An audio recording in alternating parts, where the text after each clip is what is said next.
Good evening, everyone. And my name is David Doré, and I'm the campus president here at the downtown campus, and I would like to welcome all of you to the campus. And this is Dr. Morgan Phillips, campus president of other campuses, and he's going to welcome you as well. We are so excited that you're here with us tonight.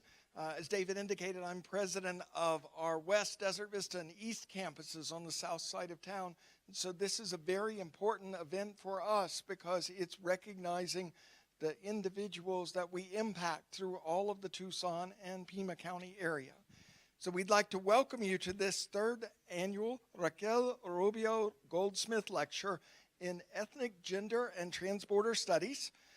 This is now a signature event of the fall semester organized by our Department of Ethnic, Gender, and Transborder Studies, which is in its second year here at Pima Community College.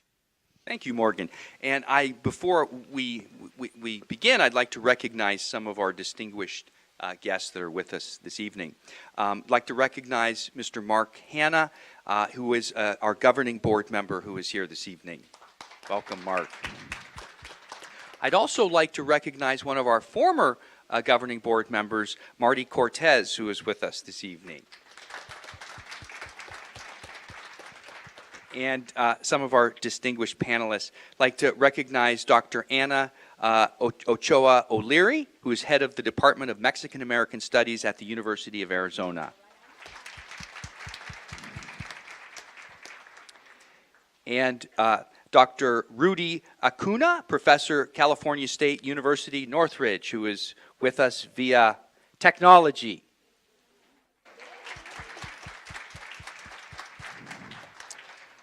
Dr. Raquel Rubio Goldsmith, who is the founding faculty emeritus of Pima Community College and the co-director of the University of Arizona Binational Migration Institute, who is with us this evening.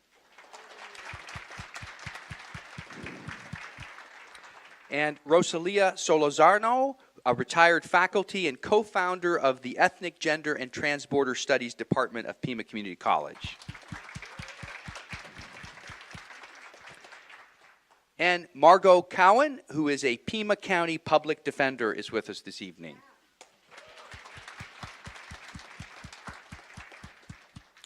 Tonight's event commemorates the 50th anniversaries of Pima College and the nationwide movement establishing Chicana, Chicano, and Chicanx studies, both of which opened educational access to working people, the poor, and people of color, that is, to people historically excluded from education.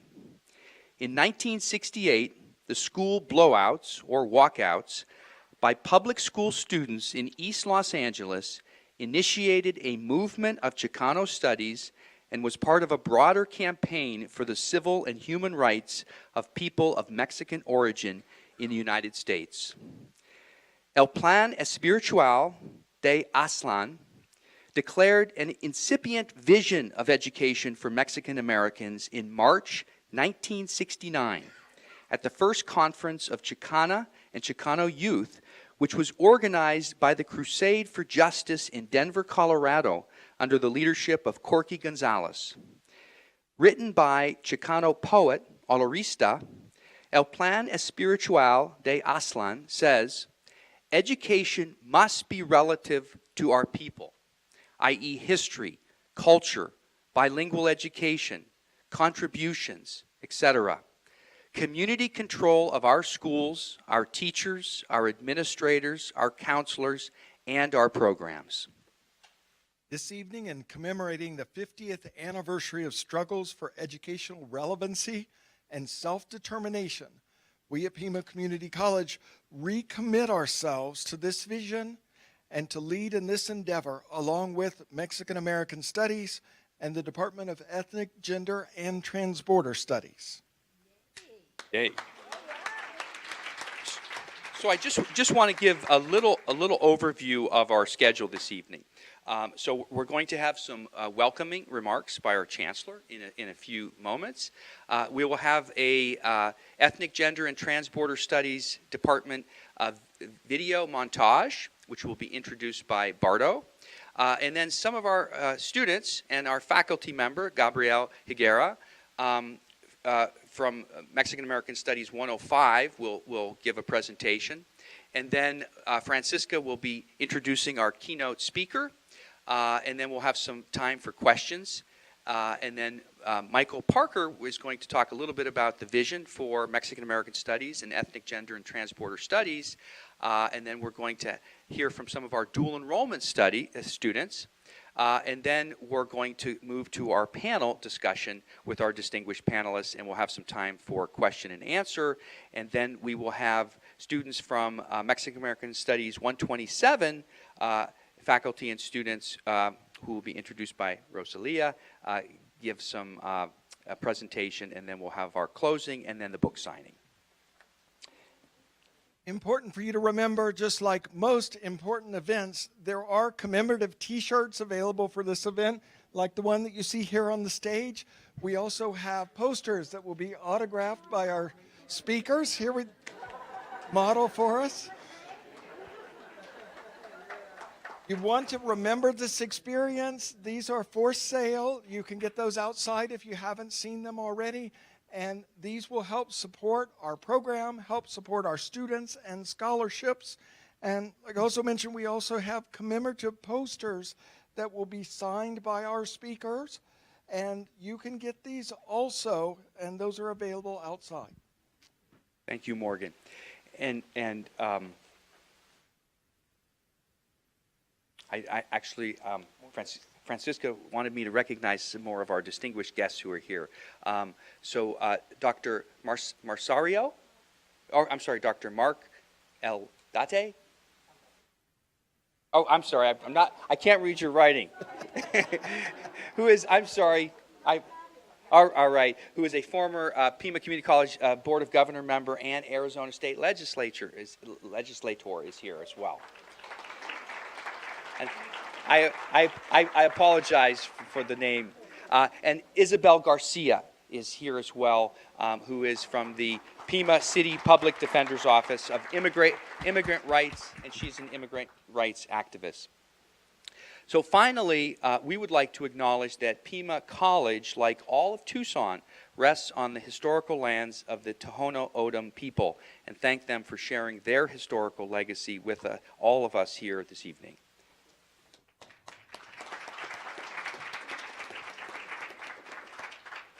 This time I'd like to introduce your first speaker for the evening, our Chancellor, Lee Lambert. He's been Chancellor of Pima Community College since July 2013. He's long championed community colleges as instruments in the fight for social justice, diversity, and inclusion. He's been recognized by the Tucson Hispanic Chamber of Commerce, League of United Latin American Citizens, and the Victoria Foundation for exceptional service in the Hispanic community. Chancellor Lambert has also been recognized nationally by the Asian Pacific Americans in higher education for contributions to education and to the API community. He also sits on the board of National Asian Pacific Islanders Council. In April, he received an award from the University of Arizona Asian American faculty, staff, and alumni. In 2017, the Association of Community College Trustees named Chancellor Lambert its CEO of the Year. Chancellor Lambert's a U.S. Army veteran. He was born in Seoul, South Korea, and has grown up on 3 different continents. He received his baccalaureate degree in liberal arts from the Evergreen State College and a Juris Doctorate from Seattle University School of Law. He likes for people to call him Lee. Lee, please come and join us and share with us tonight.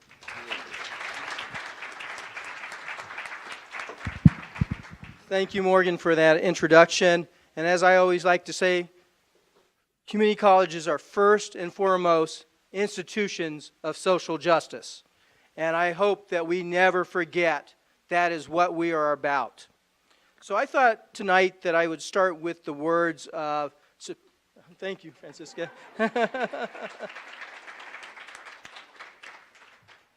I thought I'd start out with the words of U.S. Supreme Court Justice Sonia Sotomayor, a champion of social justice. And she said, "You cannot value dreams or according to their odds of coming true.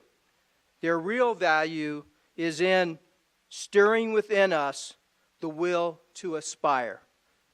I think those words really undergird and underscore why at Pima Community College we support the creation of the first ever Ethnic, Gender, Transborder Studies Centers of Excellence. So let's give a hand to the folks who have made this happen. Francisca, Rosalia, Anna, thank you. I just thought I'd just share a little bit about what our center is about. It's a comprehensive center to help create understanding and bringing diverse experience of historically marginalized groups in the United States. It's an interdisciplinary home for academic fields that redefine the lives of people of color, women, and the LGBTQ communities, so that we see things from their perspectives. But more importantly, we're giving access to so many students who for so long may not have a voice in higher education. I think that is equally as important. But also we're giving a voice and a place for the community to come together to learn and experience more what social justice and a commitment to that really means. Additionally, I would just like to acknowledge one of our late and very passionate members of the Pima Community College family, and that was Hank Oyama. As you all know, Hank had a distinguished career here at Pima. But his landmark research, as well as other Tucsonas, led to the passage of the 1968 Bilingual Education Act by the United States Congress. This college, this community has been a leader in the fight for social justice, and we should never forget our proud roots.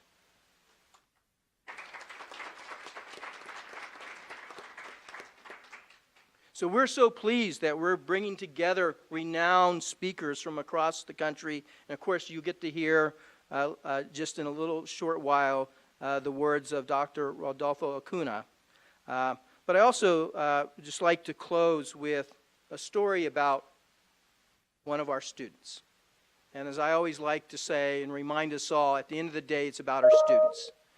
So Jolie Jones came to Pima with her hopes and dreams, aspiration and goals to one day to ultimately pursue a career in the law. So as a non-traditional student from Tucson, she found her way to Pima Community College. And with the focus here at the college on sociology, and I thought I'd just share a quote that she shared with us, and that is, EGTS has provided me with an interdisciplinary understanding of not just the reality I live in, but opened my eyes to the experience of others and opened my ears to voices of those which have been stifled. So thank you, Jolie Jones, for sharing part of your story with us tonight. Again, hopefully all of you will enjoy this evening's events, and thank you for coming out. Thank you for being supporters of Pima Community College.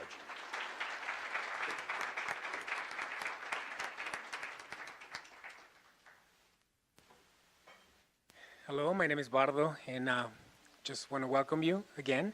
We continue with this evening's commemoration by presenting a video retrospective of highlights from major events organized this past year by the Department of Ethnic, Gender, and Transborder Studies.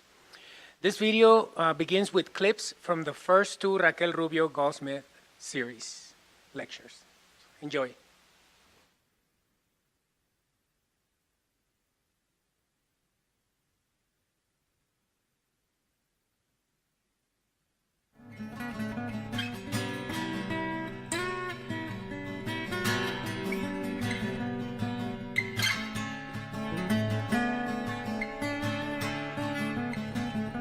When I get close to these women that were struggling to impact their own local and justice systems, I realized that in their political discourses and in their practices, we could find a theorization about culture. And it was a theorization that conceives culture as a historical product that is always reconstituting itself. And that when a cultural practice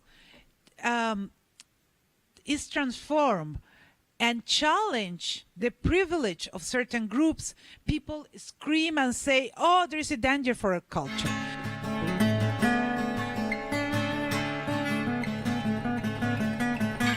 What will keep us together is coming together like this to support the young people, to support artists, to support our souls, to support our hearts, and to go out into the earth, because that's who we are. If you look at the earth from the moon, we're one person. It's all about context and perspective. When you look at the earth that way, there aren't any borders at all.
With Assembly Bill 2016, signed by Jerry Brown in 2016, created ethnic studies in the state of California. They're working on that, developing frameworks.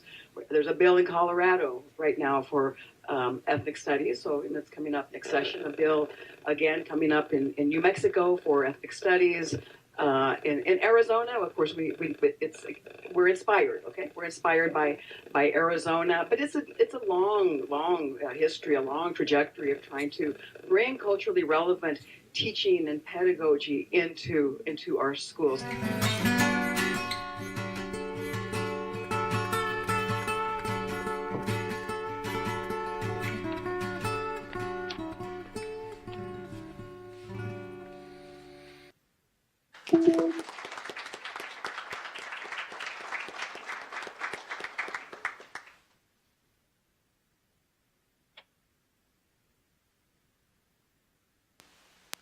And now I would like to introduce Gabriel Higuera, and his students, his class.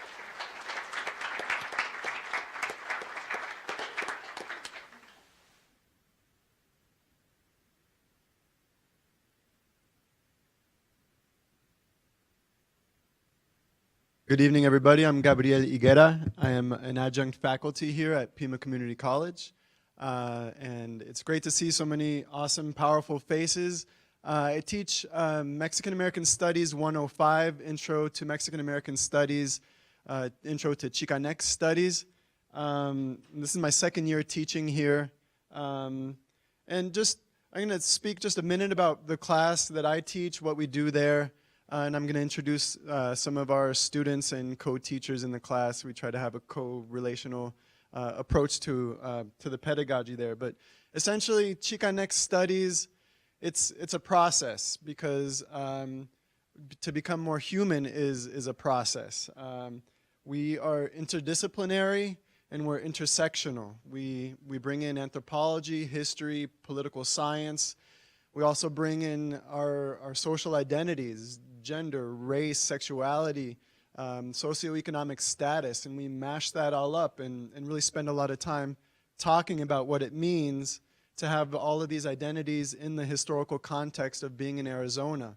The first thing that we do on day one in class was we read Audre Lorde. Yes, we read Audre Lorde in an Intro to Chicanx Studies, particularly, some of you know my approach, we read her work, The Transformation of Silence into Language and Action, Why do we do that? We do that because our students and our communities have been socialized to stay silent. So in that piece, you'll find Audre Lorde's famous quote of, "Your silence will not protect you." So we have to help our students see that their voice and that their courage is essential to continue the struggle that's beyond 500 years, a struggle of humanizing. We read Audre Lorde, we read Paulo Freire, we read Gloria Anzaldúa, Tomás Rivera, and of course, Rodolfo Acuña. These are critical scholars that inspire me and hopefully inspire our students. So I'd like to introduce Martín Díaz and Cristóbal García Villa to share some of their experiences in our class.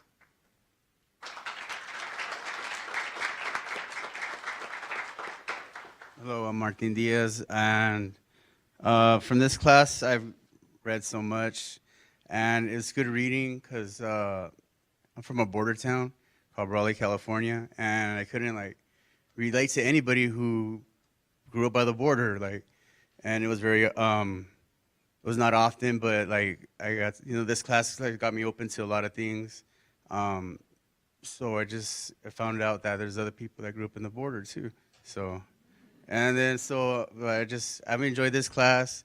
I know the definition of higher learning now, and just take it one day at a time.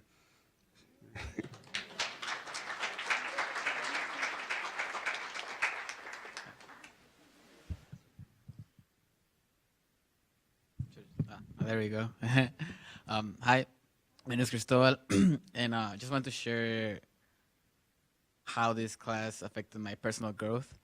So I come from a conservative family. So if you guys noticed, Gabriel mentioned that our class is a Chican X studies and not Chicana, as in female, or Chicano as in male, because, well, before Gabriel explained it, I had no idea what he meant by Chican X. But he eventually explained that, there's so many different people that identify as, well, I'm learning about it. I don't know, there's homosexuals, lesbians, gays. I'm sorry if I offend someone by not using the correct word. I'm just, all of this it was just new to me. So I'm glad that thanks to this class, I'm learning about that not everyone is just male, a heterosexual male, or a heterosexual female. I'm glad that this class taught me that, and it's teaching me now the correct words to use, because I just wouldn't like to offend anyone, and thank God I have not done that yet. But now that I know about it, there's no excuse to not do it, So that's the area where it affected this class. It made me realize, that it's not just one or the other. And I'm gonna say something I forgot. I'm sorry. But this might not seem something super big to some people. Some people might not know what I'm talking about. But this is a huge area, for me to grow in. That was really cool. Thank you.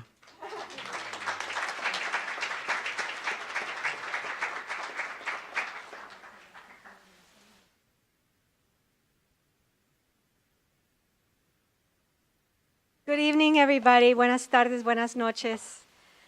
I am Francisca James Hernandez, Department Head of Ethnic, Gender, and Transborder Studies, and very privileged and honored to be here tonight with all of you, and to be working with such a great team of faculty and students and staff and administrators and community members who have supported the establishment of the Ethnic, Gender, and Transborder Studies Department all along, and some of you who are here tonight. So thank you for that.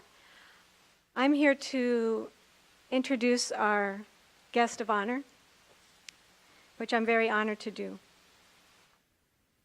With family roots in Tucson, Arizona, Dr. Rodolfo Acuña is professor and founder of Chicana and Chicano Studies at Cal State University at Northridge. He is regarded as one of the academic fathers of Chicano studies and is the best known living scholar in the field. Dr. Acuña received his doctorate in Latin American Studies with a concentration in history in 1968. His expertise is Northern Mexico and the study of Mexicans in the United States. He is author of 20 book titles, 32 academic articles and chapters in books, 155 book reviews, and 188 opinion pieces. His best-known book, Occupied America, A History of Chicanos, is a foundational text in the field of Mexican-American Chicano studies and is now in its 7th edition. Like many, I was introduced to Dr. Acuña's work through Occupied America in an introductory course to Chicano studies, which I took during my first year as an undergrad. Occupied America was then and remains still one of those transformative texts that changes your worldview and shifts your thinking toward an appreciation for the complexity of history in contrast with the caricatured narratives propelled by a narrow nationalism and blind patriotism still taught far too often in our public schools and on the rise in our national discourse.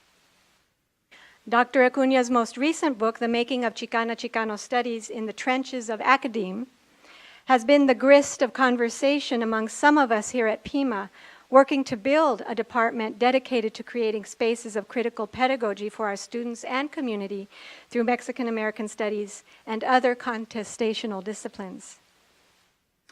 Dr. Acuña has received many awards for his academic productivity and activism.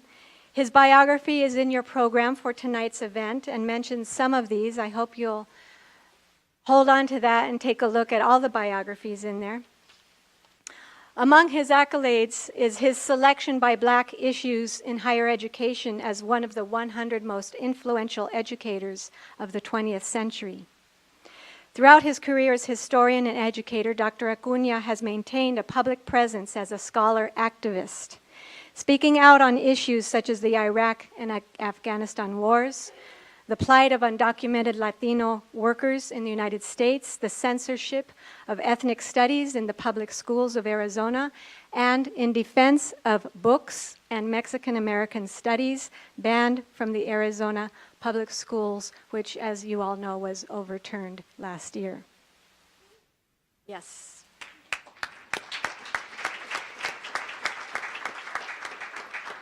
With much gratitude y honor, please help me welcome el muy estimado Dr. Rodolfo Acuña.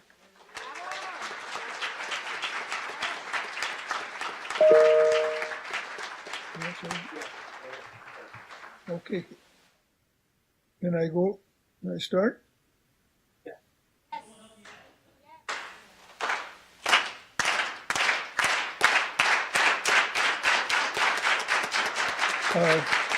Thank you very much.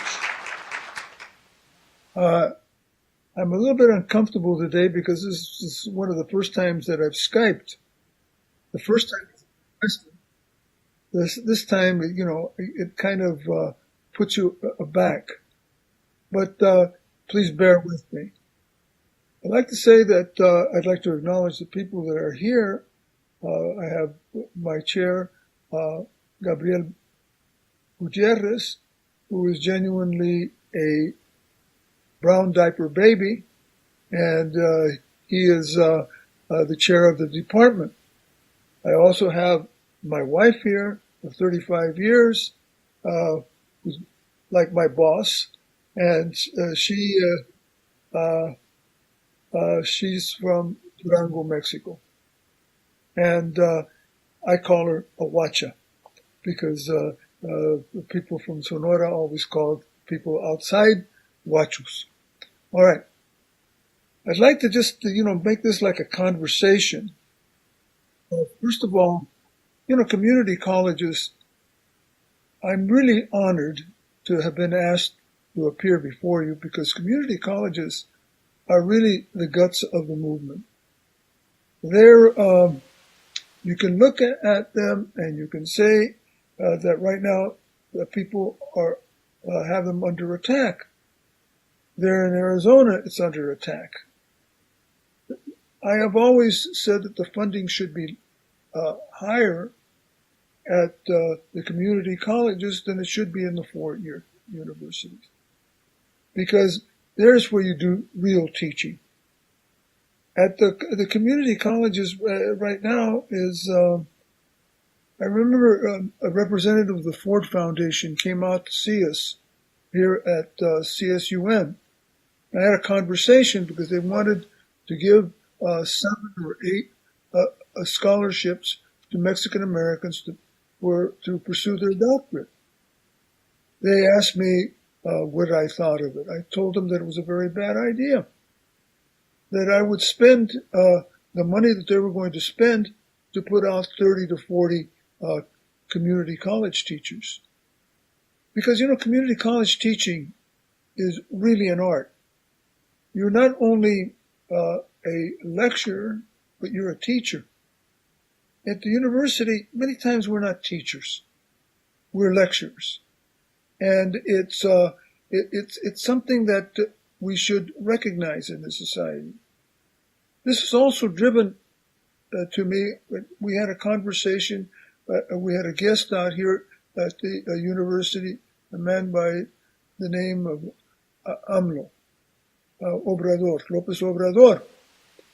And he mentioned that one of the problems in Mexico is that so many people were educated out of their community. They were going to places like Harvard. They were going to places like Yale. They were going to all of the Ivy League schools. So they were losing contact with their own people, with their own communities.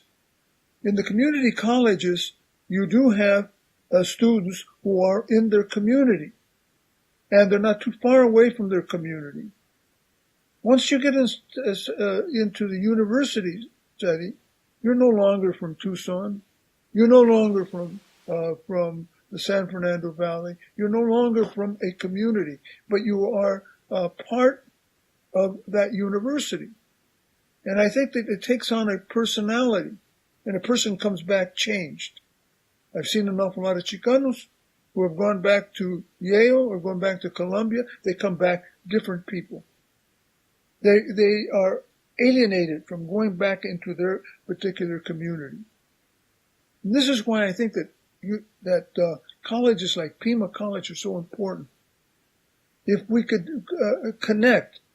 Now, I've had some bad experiences with Arizona. I have to remember that my own book was banned there in the state of Arizona, which I really wear with pride. Just like at my vida, I've always put down that I've been arrested 7 times in civil disobedience. That is part of the job that I'm supposed to be doing. I'm supposed to be agitating. I'm supposed to be showing what is right and what is wrong, what is knowledge, and not propaganda like that that is spewed by the President of the United States, who is not my president. He can be somebody else's president, but not my president, because we've never had gente vulgar in my family. All right? Here we start to look at then that community college. Look at right now. It is the best education you can get. I'll say that right now in my generation, those of us who did get PhDs, many of them came from community colleges. Because I can do a later a Harvard PhD. You can name an awful lot of people, and they started in the community colleges. Because in the community colleges, that's your last chance. You know that if you don't make it there, you're not going to make it. And and you find teachers there that start to mentor you. Mentoring is something that we forget at the 4 years at universities. We think we're very important because we're putting out an extra essay, etc. Now, Chicano Studies here, and I mentioned Gabriel Buena, he has a big job. At our particular place right now, we have now 27, 28 professors, tenured professors. 2/3 of them are women.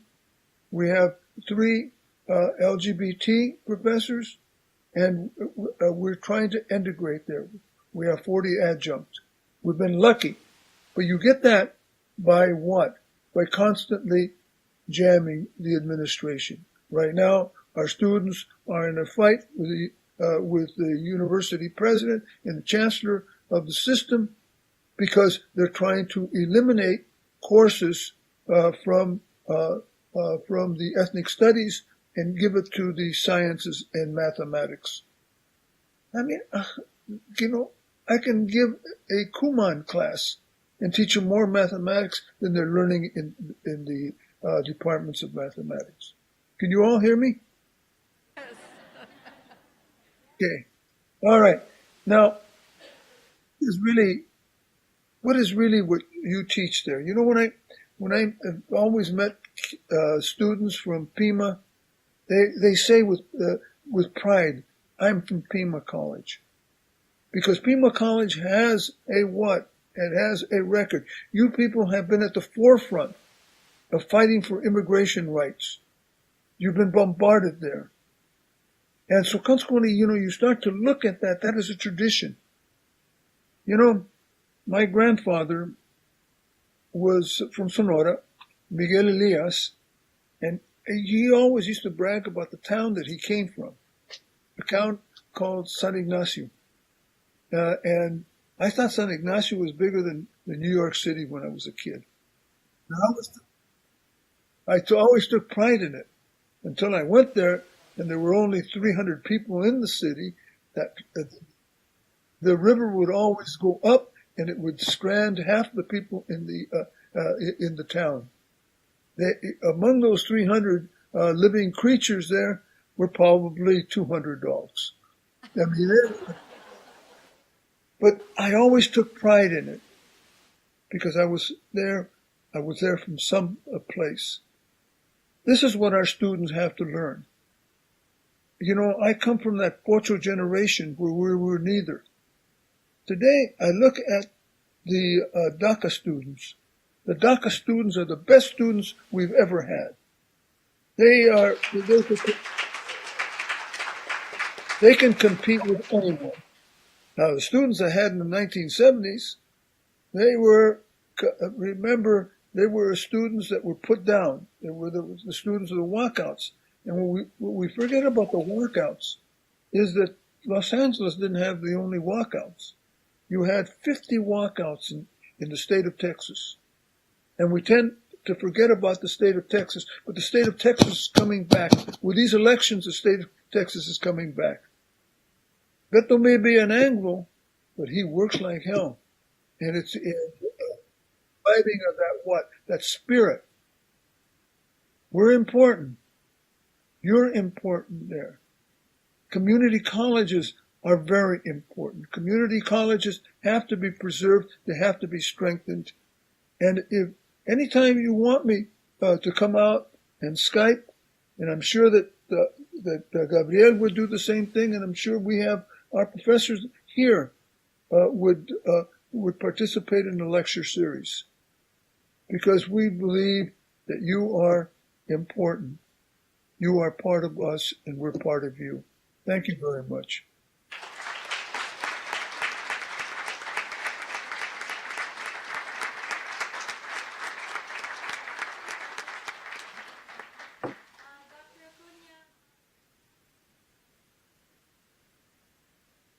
I have all day, but it's night. All right.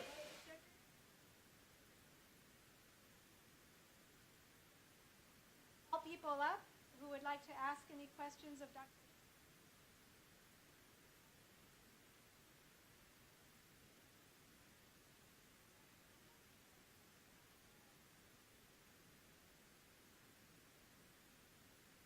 No, it's just that, we're in for trying times. It's going to get worse. It's not going to get any better. And we all, they used to have a saying in La Raza Unida, is una mano no se lava sola. You have to have two hands to wash your hands. And I think that we have to show unity. You know, all of us have faults. Every one of us has faults. But we know that we're united against certain people. We're united against fascism, and fascism is coming to this country. Amanda O'Leary. I do have a question for you. I think this would help the community here. Oh, I thought. Well, okay. So you might know that their new department here of ethnic gender transborder studies was just created about a year ago, 2 years ago. And I don't know, you know, our department has been collaborating with this new department to build the pipeline to get students, you know, transition from high school through college and into universities. And I was wondering if you might have some advice. We are, as you said, in you know, troubled times. You know, colleges in Arizona were stripped 100% from any funding. You know, it's causing raises in tuition, things that we at the university have been undergoing for some time.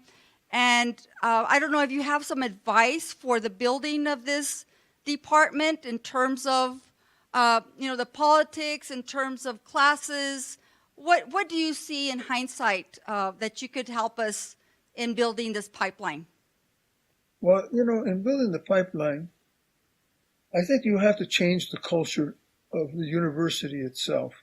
Like, for example, in Mecha, the last 6, 7 chairs, out of the last 6, 7 chairs, about 4 of them have been LGBT. That means that you are creating a what? You're creating a climate where people are accepted. Also, you see in your hiring of your faculty, it has to be integrated. That faculty has to be integrated. That faculty has to reflect those needs of those students.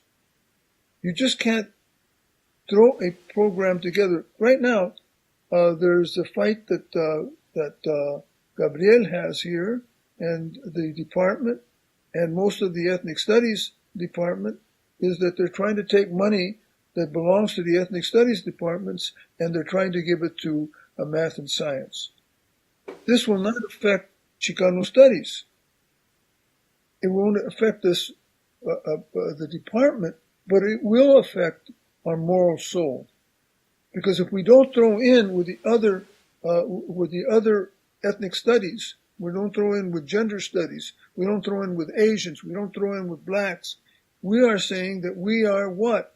We're not part of a community. This university is a university of what? 42,000 students.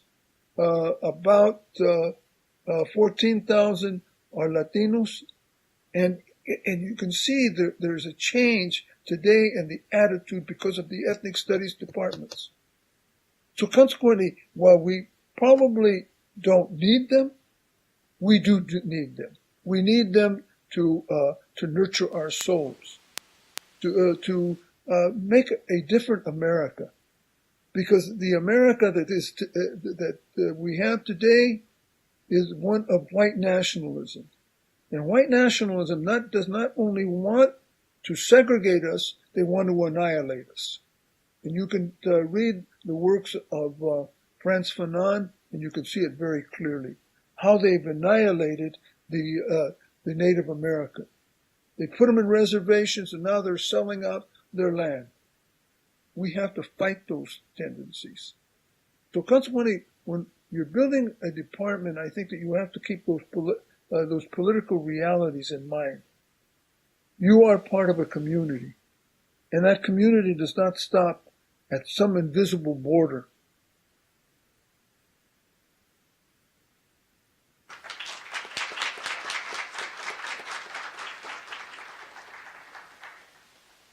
Dr. Acuña, my name is Juvenal Caporale. I'm a PhD student at the Mexican American Studies Department at the University of Arizona. and I'm also an adjunct faculty here at Pima. I have a quick question. Why do you continue to do what you do? And what power do students have amidst what you talk about fascism coming to America? Well, look, right now I'm 86 years old. I'm still teaching. I teach 2 classes. And one of the reasons that I teach is I want to show other people that struggle never stops. You never retire from life. Life is there in front of you. You have an obligation to change it. People always ask me, one of the questions that they've always asked me is, are you a communist? I said, what is it? It's not your business. I said, Uncle Carl changed my life, but that is my business. And so consequently, you have to start to look at that, but you have to not shy away from things. Look at just the dynamics right now in Facebook. They came out with an article that they're trying to stigmatize people on Facebook that are left by saying that they're associated with Soros. Well, I admire Soros. He's the only billionaire that I know that's given $500 million to undocumented.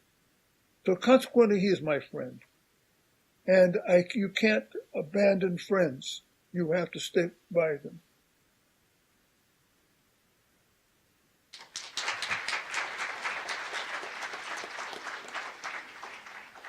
Buenas noches, Dr. Acuña. My name is Salvador Gabaldon. I was in your class at Cal State Northridge in 1972.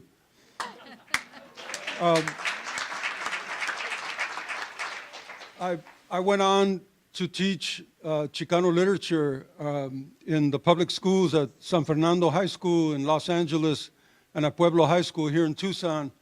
And my question to you is, what do you see as the role or the importance of Chicano literature as an aspect of Chicano studies?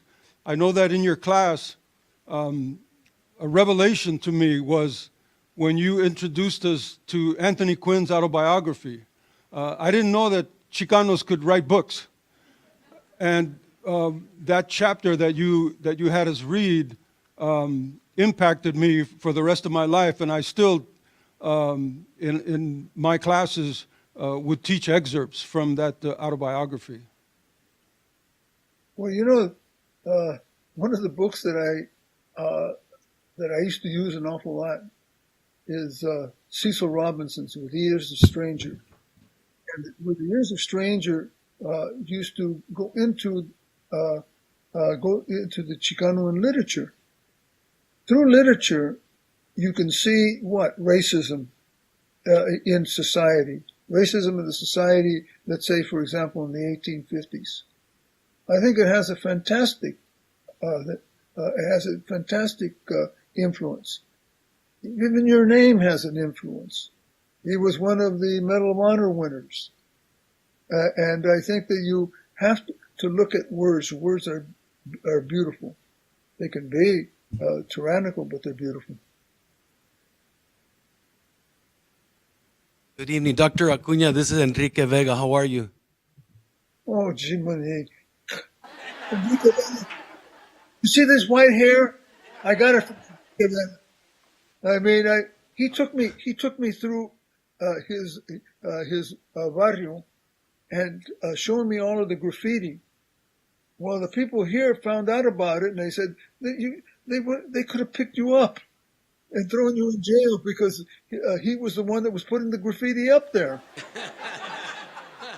I know him for a long time. I got to sit in the courthouse at the federal courthouse here in Tucson a year and a half ago when they, in reference to the Mexican American studies that was outlawed by racial animus. I haven't seen anything that gives me the impression that it'll be returning.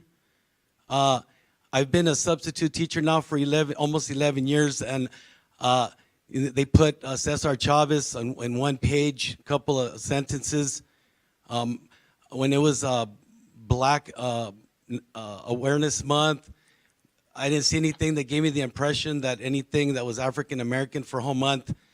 I go to the libraries. I've worked on 2 Indian reservations, the same thing. If there's 10,000 books, 9,999 of them have nothing to do with Indians, written by non-Indians. So it's kind of irritating going to these schools and not seeing anything that's culturally relevant. I've also worked at Challenger Middle School about 3 years ago.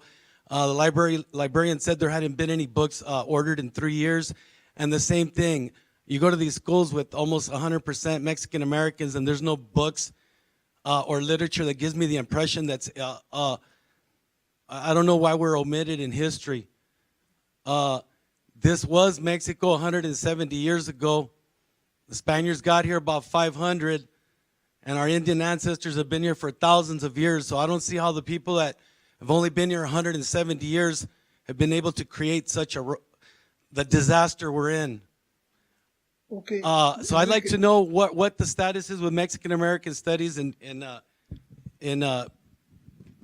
this current time. Look, I think that you are right. And I think that an awful lot of the pendejos that were outlawing Chicano studies have been voted out of office in Arizona. Hopefully more will be voted out of office.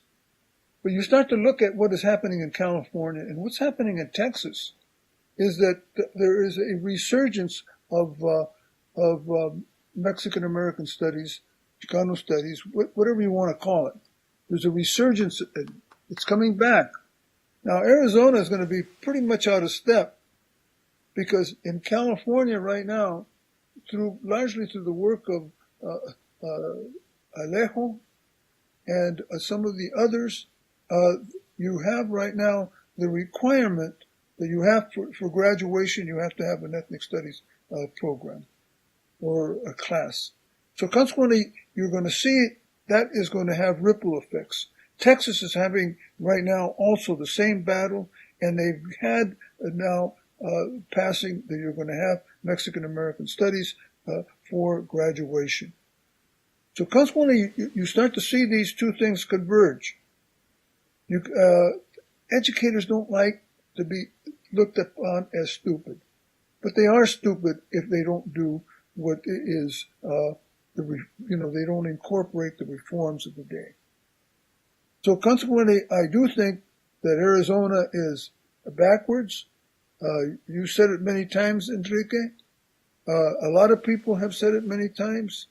I mean, it was really not comical, but it was tragic when they banned Shakespeare from its curriculum. Now, here the people in Arizona are going to have to choose. The good thing is that we do have more babies than the white people do there. That's a good, have more votes. And I think that you have to look at things politically.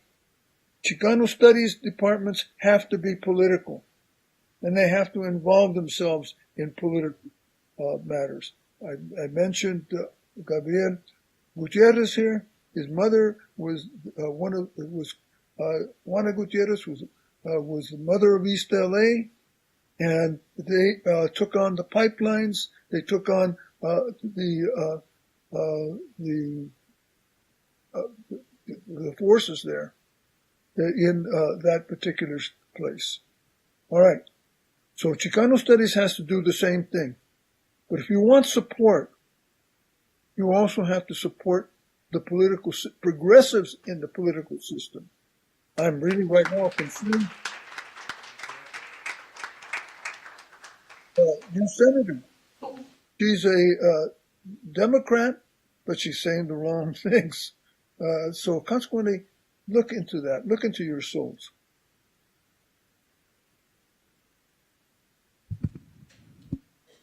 Hi.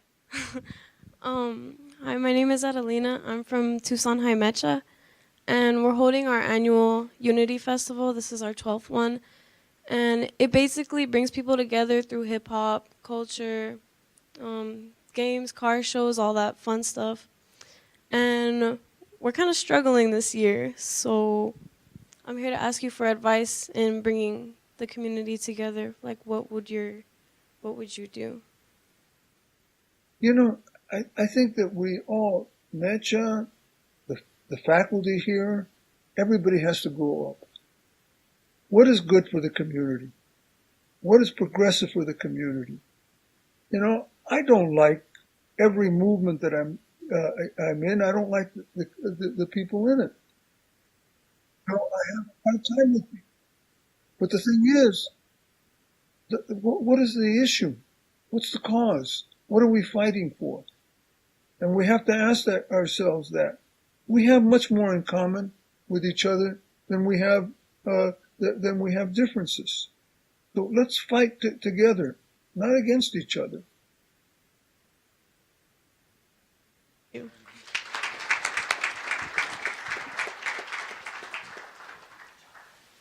Good evening, Dr. Acuña. My name is Hector Bandin, Arizona native. My grandfathers and family have all been here. We're Native American Pima and Chicano, Native Americans to Arizona. And congratulations on being 87 years young and your first time Skyping. And so as that goes, what type of timeless advice or wisdom would you share with somebody that would maybe be about 20, 30 years old right now? To share with them, somebody that would hope to carry the torch and be 87 years old one day, far, from today.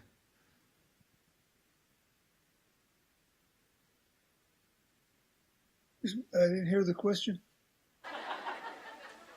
The question was, congratulations on being 87 years young. What type of timeless advice or wisdom would you have for somebody that would be about 20 or 30 years old today that would hope to carry the torch when they become 87 years old here in the Arizona territory? Well, I think the first advice I would say is that you're going to be 86 years old one of these days. Everybody is. But mentally don't become 86 years old. I don't like to be around people who are 86 years old because I think that we have right now, your ideas have to stay current. I think that the best generation that I've seen is the millennials because they question. When I saw the campaigns, the Democratic Party campaigns, there was the most intelligent banners that I've ever seen, signs up there. They were protesting Hillary Clinton because of Honduras, because of Palestine, because of Libya. Those were specific issues, and I think that this is what we have to do. We have to remain young in the issues. We have to look at the issues and how they're impacting our particular society. Thank you.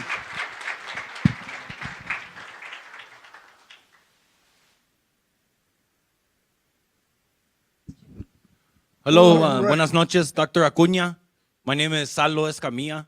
And if you don't remember, I was, my students from Wakefield Middle School in 2010 took a picture with you at the Raza Studies Institute in 2010, and we put our fists in the air. And anyway, so the reason I bring them up is because in that same year, when Jan Bruja signed the law against MAS, I showed up to school that morning, and I informed the kids what had happened. And they said, we want to walk out. And I said, okay, well, I got to be here till third period, and I want to go with you. So wait till third period, and I'll go with you. And so I thought only a 10 or a dozen would show up because I had maybe about 30 in each class, 3 periods. But they did their work, and they went up and down the halls, and they informed kids. And before you know it, when the kids came out, like about 300 of them came out of the halls and into the streets. And so my question is about those youth who are going to remain nameless. There's one who she stayed at the state sit-in when they did a sit-in at the state building, and she got arrested. She was one of the 15. Her name was is Danitza Rodriguez. So my question is about those unsung heroes, like those Chicano youth who I don't know where they are today, most of them, but they took a stand And what does that mean to in the scope of Chicana history? What does it mean to the scope of Chicano studies that youth engage in those kind of rebellious acts? First of all, please don't call me Dr. Acuña, because I remember when I told my father. And I call you Rudy then? That I had a doctorate, he says, "Si eres doctor, ¿qué curas?" And you don't cure anything by being a doctor. You don't make a contribution by being a doctor. Those students contributed by going to the streets. You know, the people there that I talked to in Arizona don't really realize the big victory that you won. You really won a victory that is not being implemented, that you're not you're really not getting what you should be getting. That's not the question, because it just shows you the chicanery of the people who are in power. But it doesn't tell you about the program, the students, or the issue, or the court case. I was, and I could go on for hours on the court case, but the thing is I won't. I think that you have to make your own history. You have to look at what your issues are. Now, I do think that you're going to have Mexican American studies if you struggle, if you bring it up, if you write papers on it. You see, I don't think that you can let ideas die. You have to resurrect them. You have to fight. You know, I take an awful lot, and I think that, you know, my last word on Occupied America now, I'm writing right now, and it's almost finished, the 9th edition. What I've done that there has changed is that I do not acknowledge and I do condemn the Spanish colonialism, because it was with a number. When you meet Chicanos who say, well, I'm Hispanic, what the hell are you, are you a Spaniard? I'm Latino. Or are you Italian? And they really don't take pride in who they are. We are, what the pride that we should take is, we should take in our indigenous past. We have to look at our own selves. We have to remake ourselves. And one of the things that we have to remake is this society right now. Because right now, white nationalism is bad. White nationalism is sick because it wants to annihilate you. It wants to annihilate the Native American. It wants to annihilate anybody that they cannot control. So consequently, I wish you luck. I hope I didn't cause you any problems. And I can, if you ever want me to speak or anything, we can do in Skype. Being 86, my wife doesn't allow me to go out at nighttime.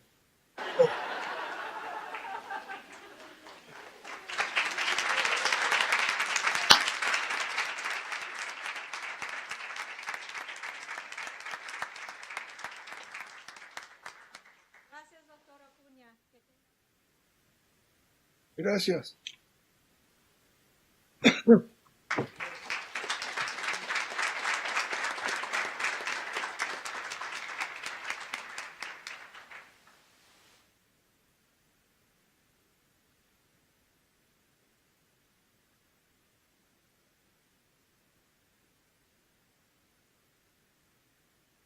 So, moving along, I would like to introduce our acting dean for the social sciences, Dr. Michael Parker.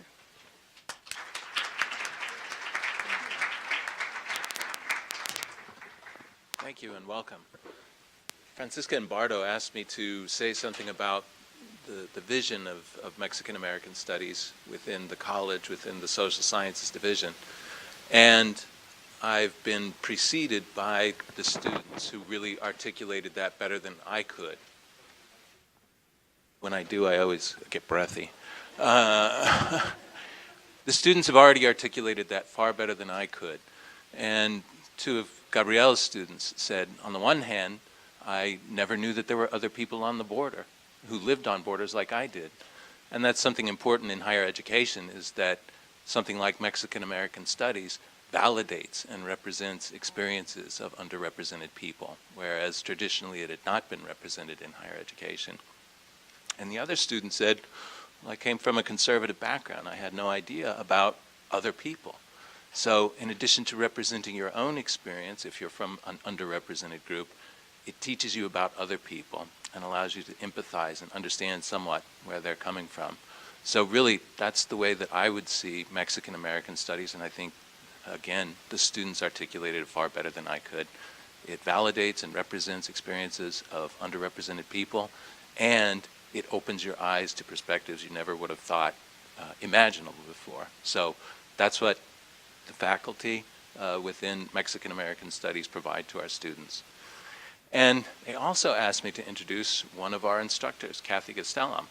And whenever I saw Kathy in the hall, I was quite delighted to learn that she was actually a student of mine at the U of A South. So that was a very serendipitous sort of thing, and I was afraid I wasn't going to be able to be coherent and say anything because I was so tickled by that fact. But hopefully I have been able to say something. And what Kathy represents, she's offering an innovative way to reach a desperately underserved population in Ajo, Arizona. There is a new technology, the modality that we use for this class, where she's able to reach the students in Ajo while teaching at the West Campus. So that's something else that we do, and it's an innovative way to do what we do all the time in Mexican American Studies and ethnic studies, is reach those underserved populations in innovative new ways. So if you would please welcome Kathy Gastelum.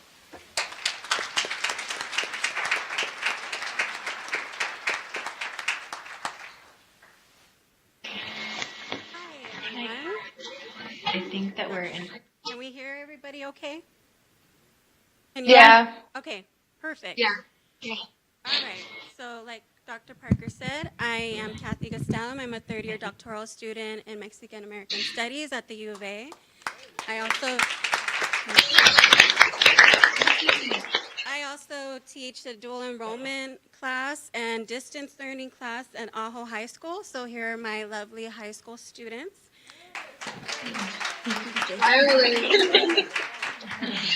So they put together a panel. So I'm going to ask questions that they wanted to be asked because this is their classroom. And today we have Destiny Ramirez, who is a senior. And when she graduates high school, she wants to major in biology and pre-med and become an orthopedist. We also have Mireya Ramirez, who is a sophomore. She wants to go to the Air Force and become a pediatrician. We have Amaya Moreno, who is a senior, and her career goal is to become an elementary school teacher. And we also have Shoshana Noriega, whose career goal is to be a civil engineer, and I quote, "But one of my dreams is to be a spokesperson and speak for those whose voices can't be heard as loud as mine." And we also have our dual enrollment facilitator, Ms. Garcia, who is also part of our classroom. All right, so we'll go ahead and get started with our panel. So, Destiny, why is Mexican American Studies an important course to take? I think Mexican American Studies is an important course because it allows students to be informed and understand the Mexican culture and history. I've learned a lot about my own culture and history. It also gives perspectives and insights to other people's experiences. So we've discussed a lot about gender roles, stereotypes, political agendas, identity, and language barriers. And the Latino community is a fast-growing community. So I think it's important that we have an understanding of the growing community so it can cause an inclusive environment. Mexican American Studies is a course, I think, that's not just for Mexican American students, but for everyone who plans on taking part in our country. All right, great. Thank you so much. All right, next we have Shoshana. How can we apply the information we learn in Mexican American Studies courses into the community, especially during these times? I think we can apply the information which we learn from these courses simply by educating ourselves and others. It is especially important to during this time with the political disputes across our nation. Through this class, we are able to learn about the past and the future, the past and the present, along with the future, which can help us solve issues as well as prevent them. Being socially aware and conscious is the most important thing. Very good, thank you. All right, so Mireya, what do you enjoy about taking Mexican American Studies courses? Okay, something I really like about the math course is the topics we discuss and the openness of our classroom. I really like how Miss Kathy doesn't try to convince me or my classmates to lean towards one side in a discussion. And I think it's also funny that we sometimes have the same opinion on the topic. And I really enjoy having a small class because it lets me feel like I can open up and be heard easier. And I also like how my peers and I flow through the topics and how Miss Kathy guides us through them and, like, I don't know how to say it, sorry. Okay. And we're never rushed too quickly. Awesome. And I also like how I'm not really in touch with my Chicano history or my Chicano roots. So coming to this class really opens up that part, and I really love that part of myself. Thank you. That's so sweet. And just so you know, I didn't tell her to say that. All right. And Miss Amaya, how has being in Mexican American Studies impacted you as a person? I'm sorry, can you repeat that? I couldn't hear. How has it impacted you as a person? Fine. How has being in Mexican American Studies impacted you as a person? It's impacted me by really taking thought into my culture. When we first began this class, I didn't really care about my Chicano background or my Mexican background. I always just considered myself as white. I never took pride in my culture or anything, and it's just really been an eye-opener for me, and I've taken a lot of pride. I've changed a lot of things in my life, and I've adapted to my culture, and I've taken on my culture role as, like, celebrating Cinco de Mayo, like, for the real reason, not the way we celebrate it here. And Dia de los Muertos, too. I started to, like, really take on that. So it's just really been an eye-opener for me, and that's the way it's impacted me, and I'm very grateful for this class. Thank you.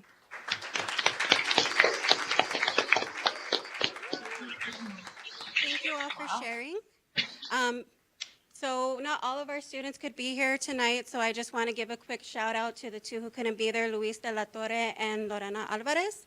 And around the room we have why I'm in Mexican American Studies typed out. So if you all have a minute, I would encourage you to take a look. They're all on the wall. They're different colored papers. They chose the colors too. All right, and before we let you all go, Ms. Garcia has a couple of words to say as the dual enrollment facilitator of the program. Hi, everyone. Thanks for being here and being such a support to everyone in the community. I just wanted to say how very proud I am of these kids. I felt bad at the beginning of the course. I couldn't explain to them what the course was about. I didn't have a lot of detail about it. And so when we all started, we were kind of in the dark as far as what we were going to be learning. And at the beginning, it was kind of hard to get discussions going and stuff. But thank goodness for the guidance from Kathy as we've gone through this course. She has really allowed the kids to open up and learn to realize their identity and who they are. And I know as teachers, we're supposed to provide lots of opportunities for our kids. And I think especially moving forward, during high school and coming out of high school, you really have to know who you are, because that's when you're going to be growing up the most once you leave high school. And any opportunity we can provide is great. And I'm really excited to be part of this.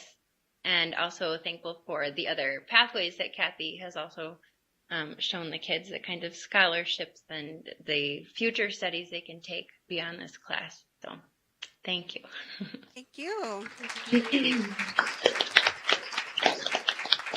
Okay, well, thank you all so much for opening this space for our students, even though they're in Ajo. We're moving with technology.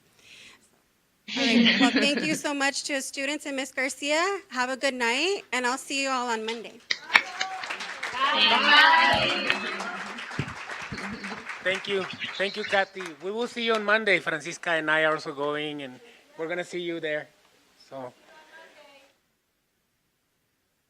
all right. So, continuing on with our program, I would, before I introduce our panel, I would like to call your attention to the EGTS scholarship. So you received this packet, and there's information on the scholarship inside. There is the fuchsia page right here. Has information on the scholarship, so please read it. We established this scholarship last year with money raised in the 2017 Raquel Rubio Goldsmith series as well. And we had our first awardee this semester. Applications are opening soon for the next round. The scholarship requires successful completion of at least 6 credits in ethnic, gender, and transborder studies courses by the time of the award. Please refer to the EGTS program flyer for more information about the criteria and application instructions. The money raised from the sale of the t-shirts and posters will also go towards the scholarship fund. As for departmental programming like the Raquel Rubio Goldsmith Lecture and the Spring EGTS Summit. Also, I would like to inform you that there's a report on that folder you received when you came in. So it's inside too. It looks like this. So please read it, and it's about, report of what we have accomplished in the department and with guidance of the community and faculty members, support of our administration as well. So please look at it and see the accomplishments done. But also mark your calendars for the EGTS Summit coming up on Friday, April 26th, in conjunction with the University of Arizona Department of Mexican American Studies, here presente. And it's going to be called the Maya Roots of Raza Studies. So it's a great opportunity as well. And also we would like to acknowledge the support of Florencio Zaragoza, who as president of Fundación Mexico, has started an endowment for a scholarship to support students of Mexican American Studies in the EGTS department at PCC. Is he here, Zaragoza? Señor Zaragoza? Where is he? No? Florencio Zaragoza? No? Salió? And he has raised in just a few months $2,000 towards the goal of $10,000 to establish a scholarship endowment in perpetuity. If you would like to donate to this endowment, you may do so tonight immediately after the event at the PCC Foundation table located outside. And the t-shirts are there and the posters too. So with no more further ado, I would like to introduce the panel, and our scholar here, Rosalia Solórzano, will be moderating, and soon to be emeritus at Pima as well. Great colleagues. Rosalia, gracias. Pues muy buenas noches. Qué placer tenerlos a todos ustedes aquí. Great to have all of you here. Good evening. Thank you for taking that time and using that time in a way that is going to be a small, however, staying change in your mind and in your consciousness. So again, I am Rosalia Solórzano, and I feel, very, very honored to be here and to thank you once again for your presence in this historical and socially relevant evening of academic and scholarly activism. Because, hey, because we are who we are political. Don't be afraid of that. It holds. And in celebrating again two distinct but mutually inclusive 50th year anniversaries, the birth of Chicano Studies and the birth of Pima Community College. Isn't that great? Let's give it a good applause. And together, you know, this event is mutually inclusive of, you know, the birth of many changes and transformations in our community. A half a century of academic presence where there was none, of transformations when there was a status quo, of vision when there was blindness, of passion when there was blindness, and educational community empowerment and social justice. That's a lot to keep us going, to keep us moving, you know, and to keep us preaching, if you want to say it that way, you know, that inclusion, diversity, and equity are by far three of the most important foundations of humanity and of social justice. So again, you know, we are here then this evening to enrich ourselves with understanding, with knowledge, and a sense of purpose in strengthening our 1 year and some months old Department of Ethnic, Gender, and Transborder Studies under the strong leadership of Dr. Francisca Pancha La Kika James Hernandez. Let's give her a good applause. And I may say she's not alone, she's only one of the community, so thanks to all of you, because without all of you, you know, we would not move forward, okay? And I don't like to feel stagnant, believe me. I get pretty mischievous when I have that sense of not moving. So Dr. Acuña shared, you know, some of the most profound historical narratives of the struggles and resistance of the Mexican American or Chicanx communities nationwide, in drafting, in envisioning, in belaboring, directing, and creating the representational spaces in the United States Academy through Chicana and Chicano Studies programs and departments, okay? So if you think about all the attempts of the state and the social structure in making us invisible, you can also think about all the resistance and the struggles that we have to write ourselves in again. So they do the and we go, and we spray, right? So then, thanks to every single one of you and Dr. Acuña for sharing, you know, his knowledge and scholarship with us tonight. Such an impacting, passionate night for me, at least.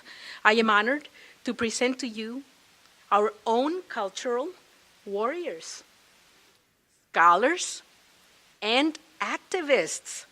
Luminarias they are, each of them.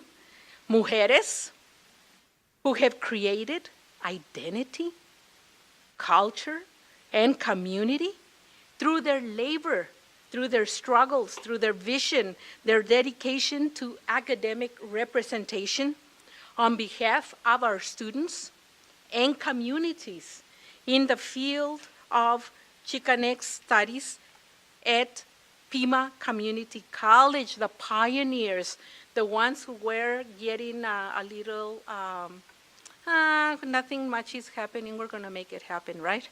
And decided to, and did it. So that's why they are luminarias indeed. And of course, of the presence of these luminarias also in their leadership at the University of Arizona, Mexican American Studies Department. Our next presenters then, with their narratives and committed work, will outline the rich historical presence of these Chicanas, Mexicanas, guerrilleras, calzonudas, and their labor of love for students and for our community, you know, in an inclusive way. No one is left out of this formula because every single one of us is sumamente importante for change and for social justice. Dr. Raquel Rubio Goldsmith is known as a pioneer founding mother of Pima Community College. Yes. Take pictures.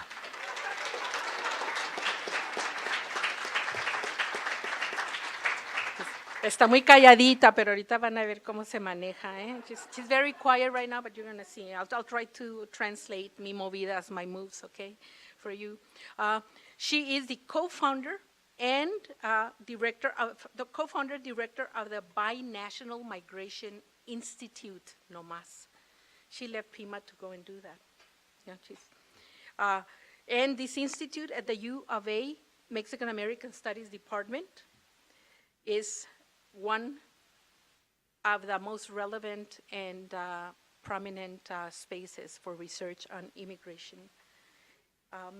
She is a retired faculty, emeritus from Pima College, the first one, an activist, devoted to civil rights, known in the Chicano community as Santa Raquel. She even has her little estampillita, running around there in places. And devoted, again, to human rights, women's rights, and social justice, of course. She has dedicated her life to inclusion, equity, and presence of all underrepresented groups in the construction of a world free of isms and for visibility. I would like also to refer you to tonight's program, as Dr. James Hernandez mentioned it to us, so that you will read the longer biographies for each of our panel presenters, luminarias, okay? It is an honor then for me, and I'm very humbled in the presence, in this most propitious moment, to call on Dr. Raquel Rubio Goldsmith. Let's welcome her with a warm and loud Chicano applause. Let's do it.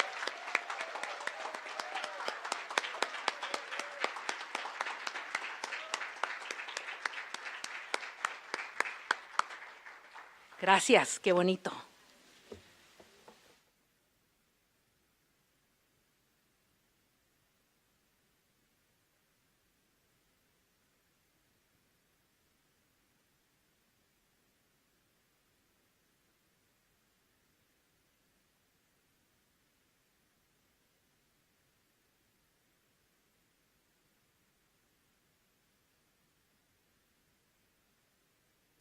Is it on now?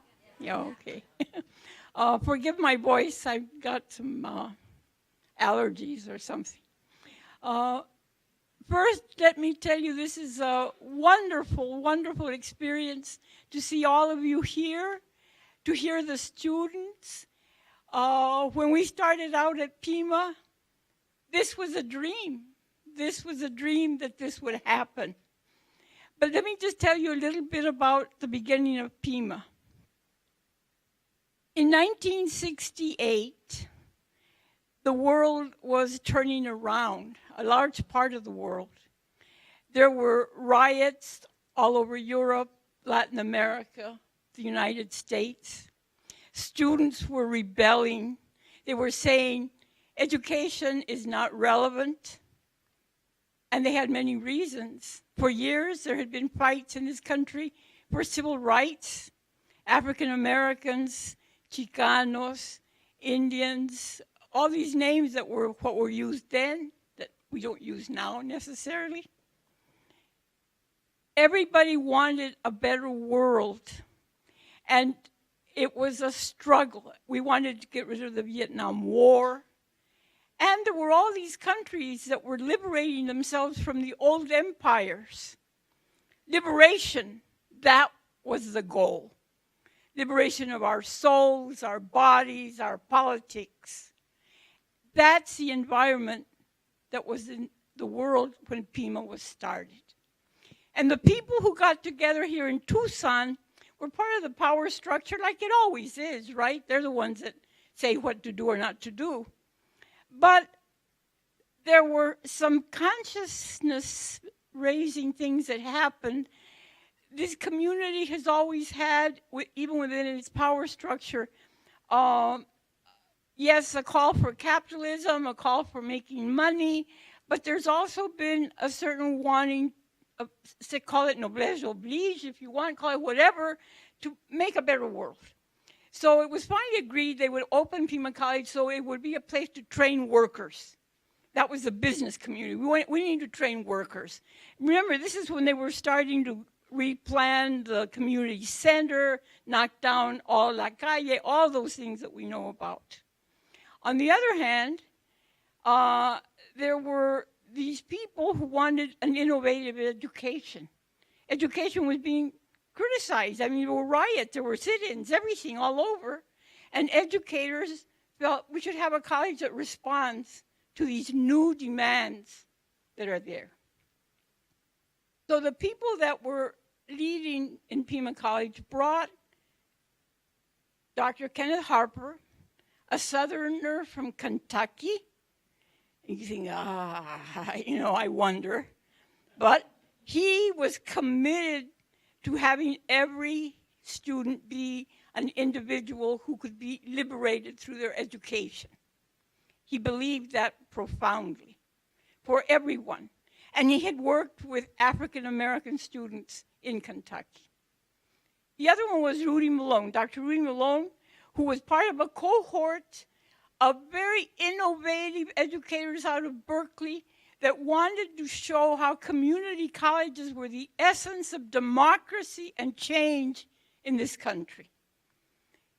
So those two men had a vision, and they were joined and they supported what they called community education, intercultural education. Nobody knew exactly what that meant then. You know, this was 1968 and 69. These were words that were kind of being thrown around because of the civil rights movement. People were demanding equal education. And I knew that in my very bottom of my heart, that it was only through education that we as Chicanos could have justice. Those of us who are Chicanos were born into families where justice was the talk of every day, where racist discrimination made it so relevant that we all understand what justice and equality meant. It started right at home. So here I had an opportunity. I came into this college. They got a grant to bring in 40 people to set up an innovative curriculum that would, number one, be governed through participatory democracy. Everybody would be equal. The janitor would have as much to say as the president of the college. Ha, ha, ha. That didn't last too long. It took 2 years and they threw it out. But the other part was to do away with a division between vocational education and the liberal arts. Every person should be given the opportunity for a full education, to be a full person, not just be consigned to learning a skill to earn a salary, but rather to live a full life. The third was to have a curriculum that responded to the community, knowing that this is an intercultural, that was the word then, community. And number four, that we use the technologies that were developed at the time, at the newest ones, and that we teach them. We had one of the first computer programmers programmed in the country. We were talking about individual, what we have now, these things that we each have a computer, right? Personal computers. The company that was supposed to make them for us in Chicago went broke. They didn't make them. We lost more than $100,000. You know, it was a big mess. The whole school of the West Campus was built for the use of computers in teaching. And we, that first group of teachers, had to learn how to be not teachers, but coordinators and learners, that we would learn together as we went through this whole process of learning with computers and all the new technology and interpersonal relations. So this school was trying to be everything that was not there in education, plus we had to have a school that was open to everyone in this community. Everyone, no matter the age, no matter whether they had a high school diploma or not, everything. It was totally open access. And so then I could put together a history program. Can you imagine in our community that had all these invisible people? The Mexicanos, those of Mexican descent, you know, they called us Mexicanos even if we were American citizens and had been American citizens for generations. We were Mexicanos. We were invisible. The Yaqui community, invisible. The what was called Papago, the Tohono, invisible, right? White working class, invisible.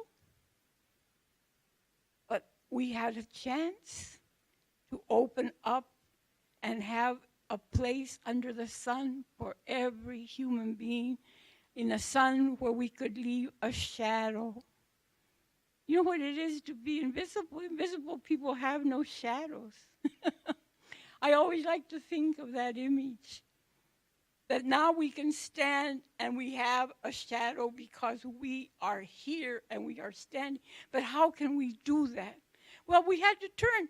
And how are we going to have a history of Chicanos? At the university, they said to me, there is no body of knowledge. You can't have that course. You can't have a Yaqui history course. That's in anthropology. That's something different. You don't have history. You have conversations of all the people, and you look at kinship, and you look at that. I knew we had a history. I knew that if we didn't have it written down in a book, like, thank God, later Dr. Acuña wrote it down, and others, many more, are writing, I knew that we had a history. I knew where our beginnings were. And I knew that in our communities, remembering in my own family and the people I knew that we had found ways of preserving who we were. It wasn't in a museum, it wasn't in the library, it wasn't in the schools, but it was in our barrios, it was in our homes. And we had preserved all these things. And we tried to teach them to our children, like a society does. You teach, you socialize your children so they will reproduce it, and they will recreate it according to what they have. And that's what we had to have. But we had no institutions that did it. We had to do it ourselves. So in a sense, we created our own institutions. You know, we had our own way of telling stories, of passing on, but we were losing a lot. So I knew we had a history. And I put together history courses where Anselmo Valencia, the Yaqui historian, taught Yaqui history. Cipriano Manuel, the Tonojora, he taught their history. And I went to look for Guadalupe Castillo. I had heard through a sister of mine who was at the university that there was a person at the Chicano house and in the Chicano student movement who was getting a master's in history. And she knew all the history of Tucson, and she knew all the history of everything. My sister told me. And I didn't know anybody in Tucson. I had just come here. So I told my sister, I said, well, I got to meet her. Well, she said, you know, they're real busy, and they don't like outsiders, and they don't know who you are. And I said, well, but they know who you are. You know, she goes down there. So she worked it out with Lupe, and we met at Louis Luer level for lunch. And after talking with Lupe, I knew she was the person we had to hire to teach Chicano history. I knew it then. But she wouldn't come. She had a better job. So I had to go find somebody else. And there was Ross Sotelo, a young man from Yuma who had just gotten a master's in Latin American history. We were all Latin Americanists then because, you know, Mexicans didn't exist in the U.S. You couldn't study our history here. So we would study Latin America thinking, but of course the Mexicanos stopped studying Mexicans at the border. They didn't cross either. So that was kind of useless. But it gave us a good base. So that first year we put together the Chicano, but the Board of Governors wouldn't allow the word Chicano. Because Chicano, even in our own community, was, quote, a bad word. It was like radical, hippie, all those young people that were out in the streets, they wanted Mexican American. That was my first big compromise. I thought, well, let's have the course, you know, let's get that through, let's get it approved. So we did that.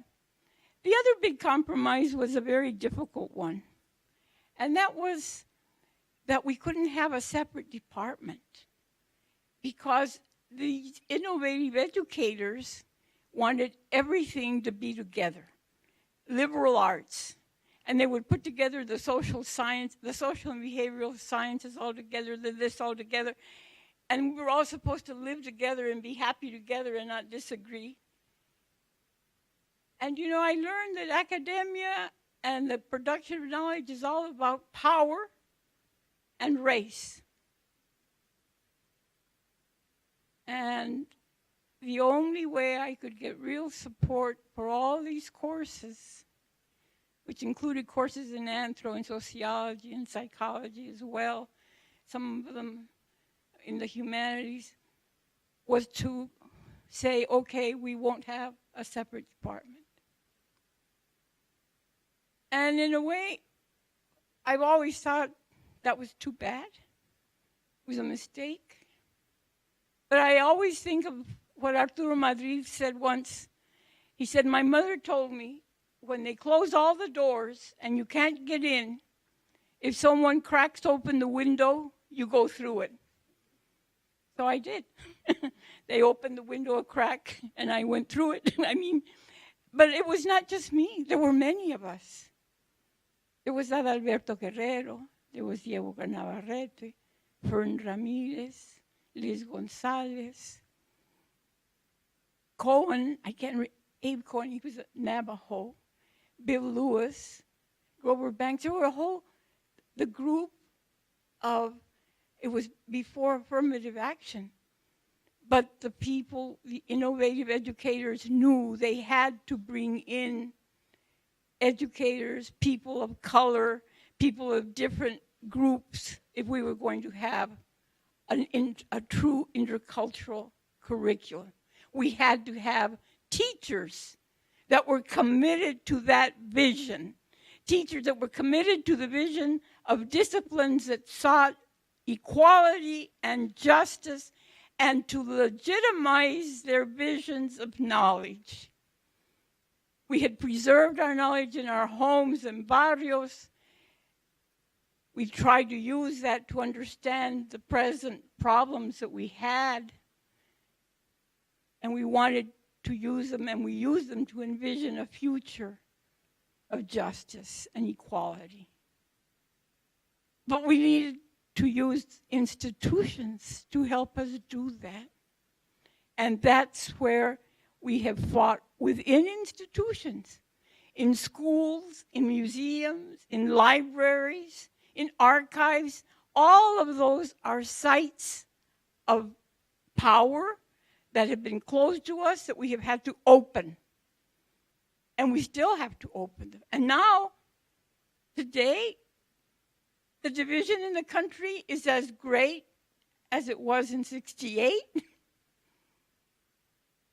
Racism is showing its head. People don't like to use that word because it's the elephant in the room all the time. That's what we have to deal with. And we have to recognize that institutions of education, institutions of culture, are just as much sites of power as other places.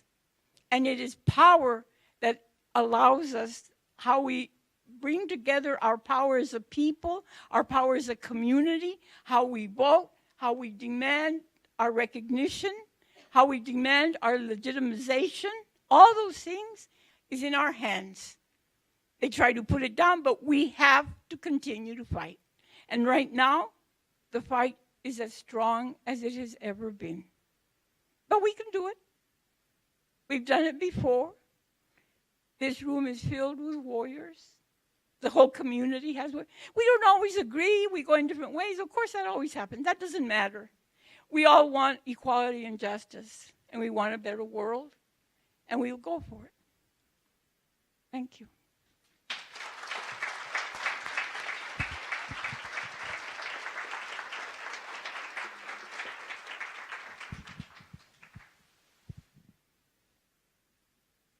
Our next luminaria is Professor Guadalupe Castillo, also a one and only Pima College faculty and emeritus, born and raised in Tucson, Arizona, and co-founder of the University of Arizona's Movimiento Estudiantil Chicano de Aztlán, Mecha.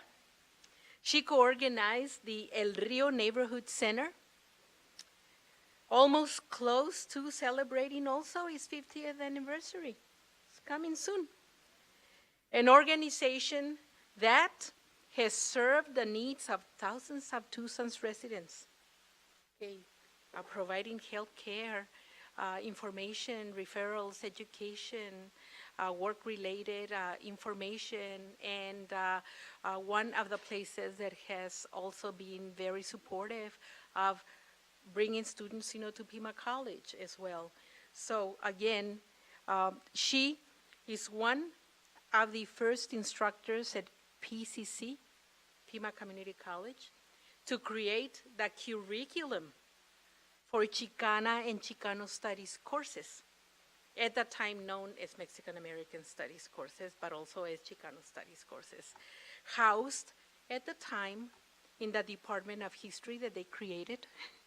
And since there was no academic space, as Raquel explained it to us, for the discipline of Chicano Studies, at the time, the space was opened through that little window that Raquel was describing for us, where they went in, uninvited, by the way. Okay, but Guadalupe is a guerrera, committed to human rights and social justice issues. Let's welcome this, our one and only luminaria, Profesora Guadalupe Castillo, who's been in the resistance and in the struggle, who's been changed and who's been pushed around and who's been abused, as she stands for her beliefs and her visions of social justice. And so let's welcome her with a big aplausote, okay?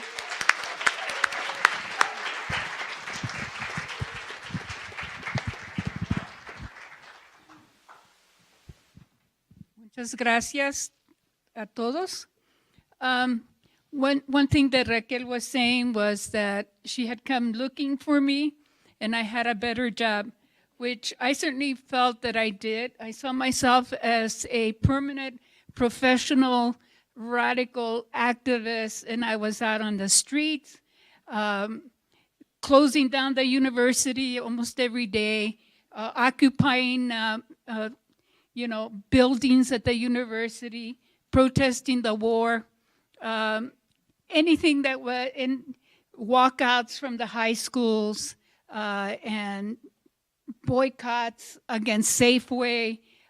We were doing it all because we were in the midst of an international, worldwide movement of people acting to make for a just world. And so we were part of that. However, Raquel did convince me, and I had a mentor, Rodolfo Acuña. And I saw him in action here when he was talking about experiences in Arizona. He came just before he had published, or shortly after he published Occupied America. He had applied for a history position at the University of Arizona teaching the history of Mexico. The person who had been teaching that had died, and he applied for that position. And when he came, we were in the midst of a struggle with the history department as we were trying to implement and put in Chicana history courses. And as the person who, Dr. Ewing, who had died, had been there at the university, and he told us very clearly, there is no such thing, there is no bibliography, there are no documents. In other words, none of you exist. So we and Rudy also had the same experience. That's what engaged him in writing Occupied America, because he was told the same thing by his professors. And anyway, he came to apply, and when he saw that he went through all the procedures, and when he saw what we were doing, he joined with us. And he went to meetings that we had and stood up publicly. Well, obviously, he was not going to get the job. But that gave us, those of us who were within the university and outside engagement, gave us a great example and model that it was not our academic careers that were important, but the changes that we were to bring to the university regardless of cost. And he certainly has practiced that, and therefore was a wonderful model. I did accept, finally, I understood the importance of what Pima Community College was. It had open enrollment. None of you kind of understand what that means now. But anyone without any high school diploma or anything could walk into Pima College and become a student. And this was very important because what happened the first years that I taught was I had most of the people who came into my classes were people who had been pushed out from the high schools.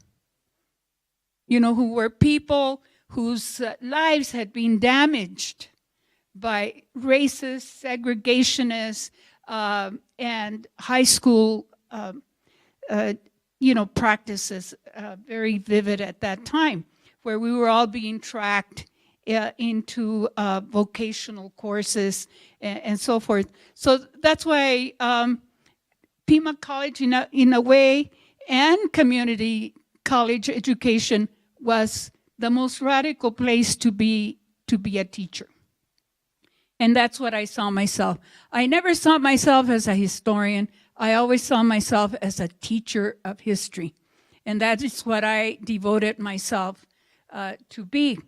And what we created that second year, the first year was taught by Ras Sotelo, who was a returned Vietnam veteran who joined us, Chicano movement activists at the Chicano House, the El Rio Coalition, the People's Coalition, and all the anti-war movements that we had ongoing at the time.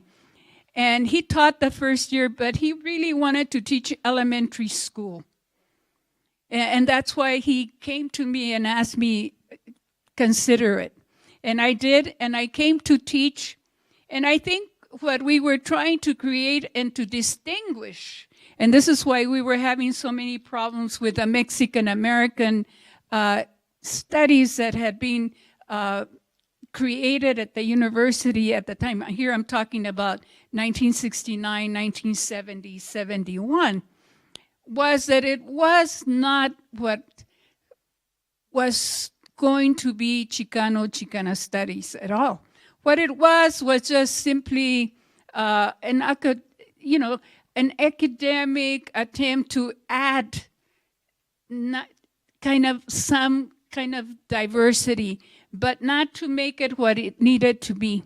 Because after all, what people like Acuña and others that were trying to establish Chicano and Chicana studies, what we wanted and what needed to happen, and this was across the way with African Americans, American Indians, women's studies, all of these people.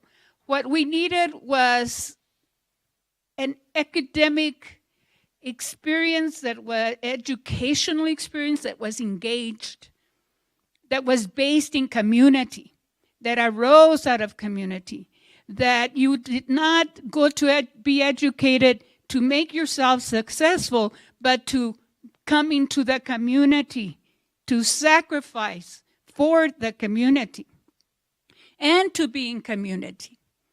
And also that we were fearlessly political, that we were there not to let things be, but to let them become what had to lead to justice.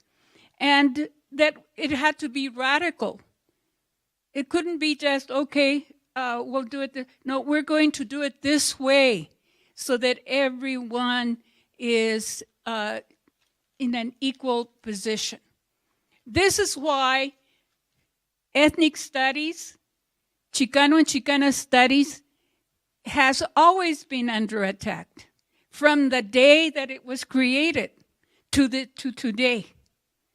This is why the academic world has fought against these classes, and there have always been attempts to terminate them or to water them down. Because what we are looking at is the very nature of how we know that we have to change.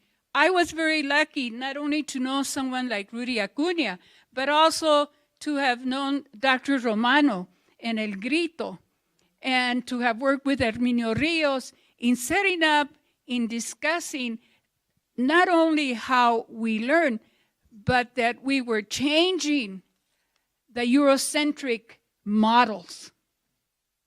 You know, that we had to look at other ways, who we were, and it had to be organically coming from our historical, cultural, and geographical spaces, that it could not be imposed. In other words, we were also fighting against these colonial institutions that had been imposed. And so that was the basis of what we were trying to do. And so our education, as I was looking at these young students from Ajo, Raquel and others were very innovative in what they set up. Like I was teaching Chicano history at El Manzo Elementary School in the night schools.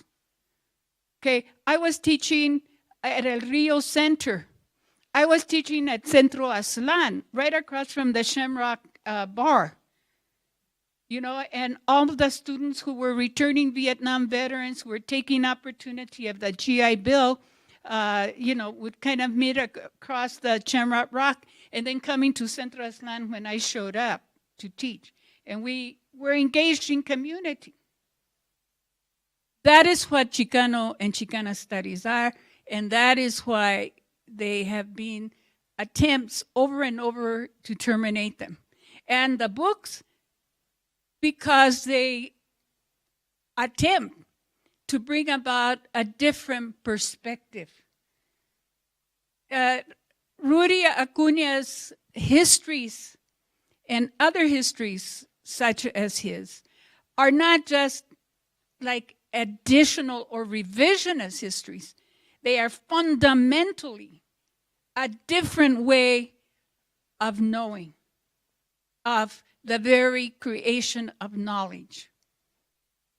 That we are not just a fat footnote, you know, and so that is what I think I hoped that I would share in going through teaching history at Pima College.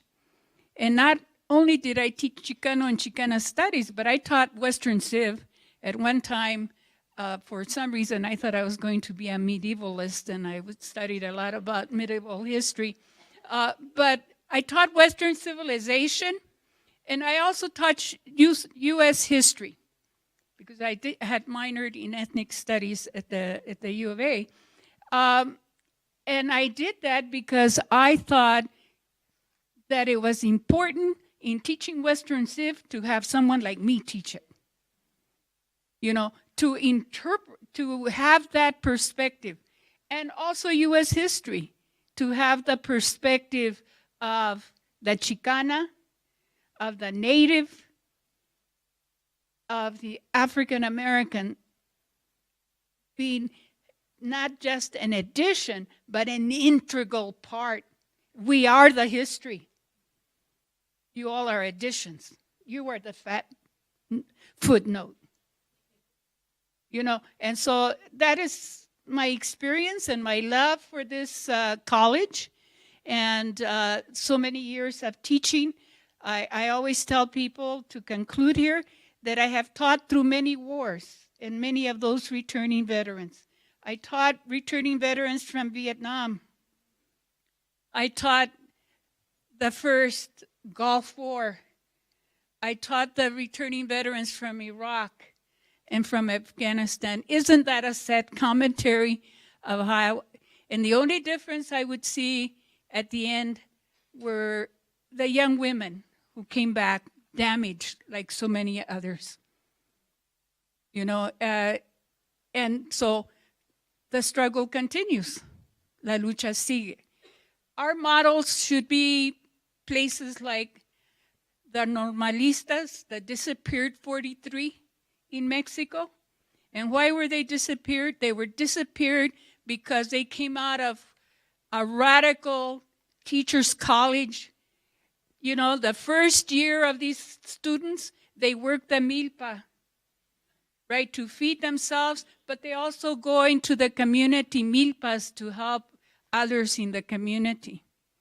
And they disappeared because the government of Mexico, the elites of Mexico, are trying to rid themselves of all of these colleges that educate the working poor, the indigenas, and this is the same model we have to see for ourselves. Thank you very much.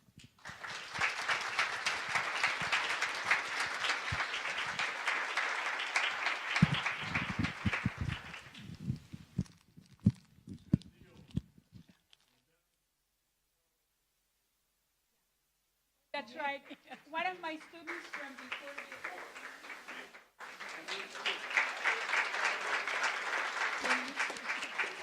And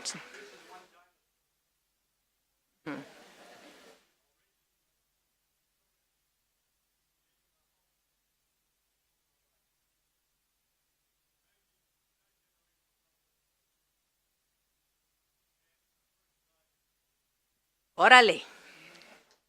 Órale, good. Okay, as we're threading, you know, a more of an understanding of Chicano and Chicano studies here in our wonderful pueblo of Tucson, Arizona, and the struggles and the resistance and the creativity and the visions, you know, it is a great honor for me to introduce you to our next luminaria, Dr. Ana Ochoa O'Leary, Chair at the University of Arizona of Mexican American Studies, who has been teaching since 2002. And Ana, for the Ethnic, Gender, and Transborder Studies Department, has been a lighthouse in the desert, okay? A Saguara luminaria, if you wanna see it that way, you know. Why? She's a strong ally, an untiring collaborator with the department, with Pima College, a spirit strong in ideas, in ideologies, in positionality with the world, who strongly believes in creating the venues that are going to be reaching our students, our community, that are going to be bringing knowledge and trainings and understandings of the world, as Guadalupe was mentioning it, and through making the connections with all the many wonderful, outstanding MAS doctoral students and MAS students that she has, and the ones starting their bachelor's as well. And by doing this, she creates pipelines. Gabriel Higuera with CRIA, Collaborative Research in Action, empowering students at the high school to create research that is community-based and needed by our community, and then bringing those trainings to students in junior high, and then pairing those students, with other students at Pima, and then bringing these Pima students and pairing them with university students, okay? And there's Ana there, looking and going over, the marvelous power of pipelines, and all of us that are part of the efforts to create. So I want to provide with you one of the women, una de las mujeres who has provided us with a strong foundation, who's engaged in forming and believes in forming our own educators, okay, of whom we have recruited a few outstanding ones are over there. Susana, I see Susana over there. And so with you, Dr. Ana Ochoa O'Leary, and she's going to be bringing us to the here and now and what is there for Chicanx students and Chicana and Chicano students here at Pima Community College and at the university. Please, Ana.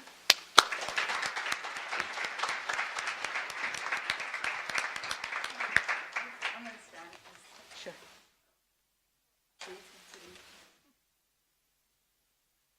Thank you very much. Thank you very much for your attention. And without a doubt, we all stand on shoulders of giants. And I feel very humbled. And just so much more work that needs to be done. And but with everything that has been said here and the encouragement, I think we're in good hands. So very briefly, I was asked to reflect on the here and now. So I just have a few slides in terms of that reflection. So a lot of things that we've learned today resonate with today. So resistance, and I think this is something we've heard many times. And I think what we've learned is that, Chicano students or students in general were actually very key for advancing those agendas and to demand education. And throughout all universities and colleges in the 1960s, their civic engagement, they served to advance participatory democracy, which is what this is all about, and to address the longstanding inequities that we were facing back then. Well, today, we have post-secondary Chicanx students, participation in an array of different activities, again, with the intention of advancing education. Their participation in higher education has grown. If you look at the statistics in terms of students graduating not only from high school, but colleges and universities, that has grown exponentially. Currently, there are more than 400 ethnic studies programs, departments, programs, centers, institutes, schools, colleges, and the universities. And this is an older data, so go ahead and advance this.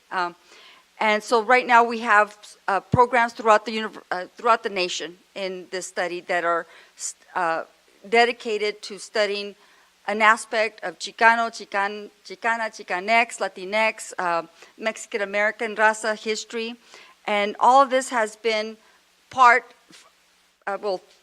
and center in our efforts, especially with the recent focus to ban some of this. So again, we have the same struggles coming forth, and the resistance again coming forth as well to address those. The focus on education, it was true back then, and I think a lot has been said here tonight about that, and it's true today again.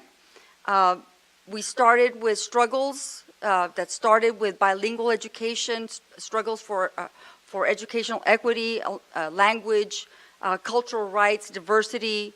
It was against segregation. It was more for integration. It was for pedagogies and culturally relevant instruction and materials. At first, we didn't have anything, and soon that gap began to be filled as we got more academics into the pathways to universities. Today, we essentially have the same focus on education. We have, with the recent judgment, the ethics studies question, going back to the Equal Protection Clause of the Constitution, which was central to reinstating the ability for TUSD to reinstitute Mexican American Studies. I always remember something that Isabel always said, you know, we only have one constitution in this nation. We don't have two. We don't have one for immigrants and then one for citizens. We only have one. And so then I think of that all the time, especially when we're looking at immigrant rights today. Now with education, in addition to the battle for education back then, we now assume greater importance in terms of the fight for education for DACA students. Again, the Equal Protection Clause, I think, is being violated there. Battles yet to go. This is just, I kept this from during the time when the ban on ethnic studies was starting, only because it reminds me of how the connection between immigration and the immigration issues were intrinsically tied to the battle for Mexican American studies. It was part of a bill in Arizona designed to enforce the borders, and you had MAS ethnic studies ban in that bill at the very first one. It was tied to a failed comprehensive immigration reform, and we had a gentleman earlier saying, you know, when we had the marches were to protest the enforcement-only actions, and you had students, a mixture of students who were immigrant, with parents of immigrants, so we became part of that same battle for immigrant rights. Some of the lessons learned, well, what we've known now is that positive ethnic identity is a source of civic engagement and educational empowerment. That has not changed. That was what we learned then, and it is still true today. We have learned that once ethnic studies, Mexican American studies, and all those types of disciplines became instituted in universities and colleges, we gained a better chance for systematically benefiting one of the largest groups in the nation today, which is minority, mostly Mexican origin populations in the country today. So again, that is something that we learned back then, and it's something that is still true today. Back then, when students went out and marched and demanded for culturally relevant pedagogy, history, right to education, we learned that today that is still true, that is still necessary. I like what Rodolfo Acuña said, don't be afraid. Mexican American Studies in particular has always been a hot potato. There's no way we're going to change that, so we just have to know that that's what we have to do, become civically engaged. So the number of universities that offer now postgraduate degrees in Chicano, Mexican American Studies, Raza Studies, and all that same type of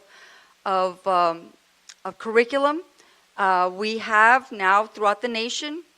There are 12 universities, 9 of which are public universities that offer at least a master's program in one of those types of fields.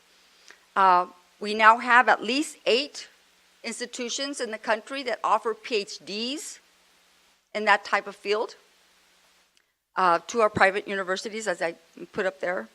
Among the 62 AAU universities, which was before referred to as Research 1 universities or Research Extensive, they kind of changed that around a little bit. Those that offer a type of curriculum, there's only 3 of those that go all the way up to the PhD, so this is a different category of universities. The University of Arizona is one of only 3 that offers it all the way up to a PhD. So again, it's on the shoulders of strong people that we stand here today.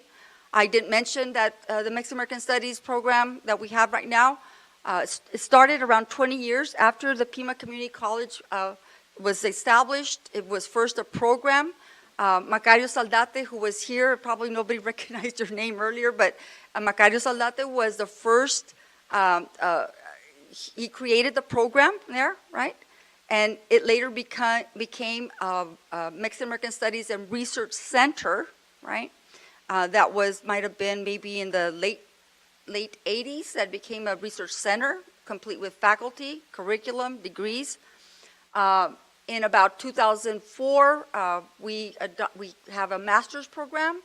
Now it's a dual master's with the College of Public Health. And in about 2013, 14, we had the permission to establish the PhD program. Again, we've come a long way, standing on the shoulders of strong individuals who had the foresight to see the importance of this curriculum to student empowerment, to student education, and we continue to stand alongside those great individuals with that foresight to continue on the battle and to continue on the fight, to increase the pathways for students for the education that they deserve and that empowers them to become better, to fulfill their dreams of the society, to become one with the society. Thank you very much.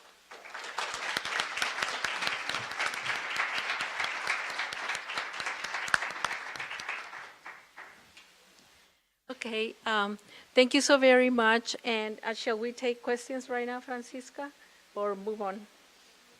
Okay, we're going to move on. This is exciting for me because now we get to listen to the students, from MAS, Mexican American Studies, who are doctoral students, who are already adjunct professors here with us at Pima College, and who I have so much to learn from and thank them because indeed, talking about the here and now, but they are the future, and the future is already here with us. So I leave you with this jewel of very, very important individuals, warriors, guerreras for us in creating social change and presence here in Arizona. Okay, please.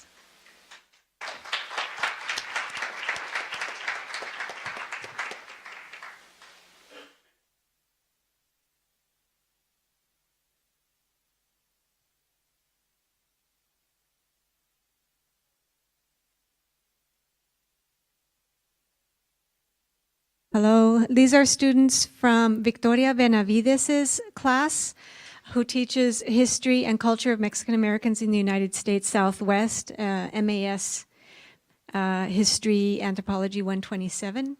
And they couldn't be here tonight, but are sending their thoughts about Mexican American studies to us via images. Yeah. And so the next and final class that we'll close with tonight is the same class, the MAS 127, History and Culture of Mexican Americans in the U.S., taught by Juvenal Caporale, who is also a doctoral student at the University of Arizona.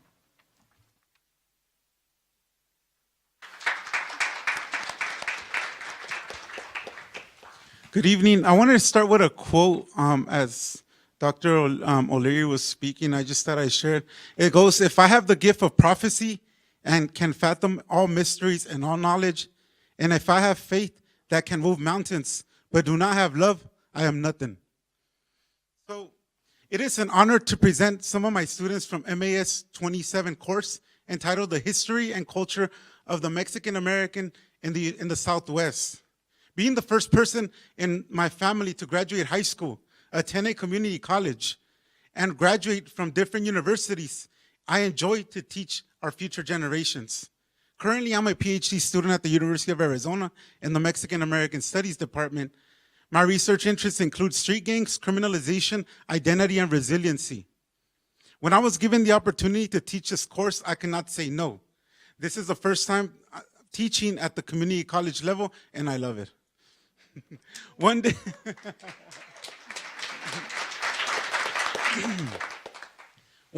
some of my students surrounded me and thanked me for being their instructor and told me that my teaching always motivates them to do something. When asked what to do, I told them to go vote and that they will receive extra credit. I also encourage them to get involved, and this is what I always do, encourage them to get involved in anything that they can do. After our first exam, my students mentioned that our readings were overlapping to what they were learning in other classes. So as an instructor, what did I do? Well, after they all took a vote, I changed the syllabus, and I introduced them then to critical theory, Chicano feminism, and queer theory. So mind you, they all took a vote and it was unanimous. Like, I had no choice, which is cool. We live in a democracy, let's exercise it. Since then, they all look much happier. Right. So tonight, I not only want to thank all of you for coming out, but I also want to thank my departments at Pima and at the U of A. Finally, I want to thank my students for letting me teach them, because doing so has made me a better person and a better instructor. So thank you. So without further ado, I'll just let them introduce themselves. Thank you. You guys can all hear me? Okay. Hello, everyone. My name is Lisette Enriquez. I am currently a student at Pima Community College, Desert Vista campus, and I attend Juvenal's class for Mexican American Studies. I have worked in the medical field for 10 years, and I am pursuing a degree to become a registered nurse and hopefully a nurse practitioner in the near future. This class so far has taught me a lot. Learning about Chicano culture is very important. Being a Chicana is cool, but being an educated Chicana is even better. I have never been one to read a book for fun. However, learning about Chicano culture has been a real eye-opener. The struggles that many Chicanos have overcome and still face every day is an issue throughout history. Chicanos have helped shape this country. Latinos fought in World War II and Vietnam War, all this while facing a war within their own country. Many Latinos, Chicanos, died fighting for this country, and some are still fighting today to stay. I have learned so much about Cesar Chavez, who led the United Farm Workers for Better Rights and was an activist for civil rights, or Dolores Huerta, who was an activist in the Delano grape strike and also believed in women's rights. And how can I leave out Gloria Anzaldúa, who identified as Chicana, Tejana, lesbian, feminista, whom has become one of my favorite writers. Thank you. If this class has taught me anything, it's that we still need to change many things in this world and accept people for who they are. Additionally, if you want change to happen, then you need to become more involved. Find what it is you are passionate about and do something about it. We need to unite and fight for our rights in this country. I am proud to say that I'm mestiza, I am Chicana. Thank you y que viva la raza.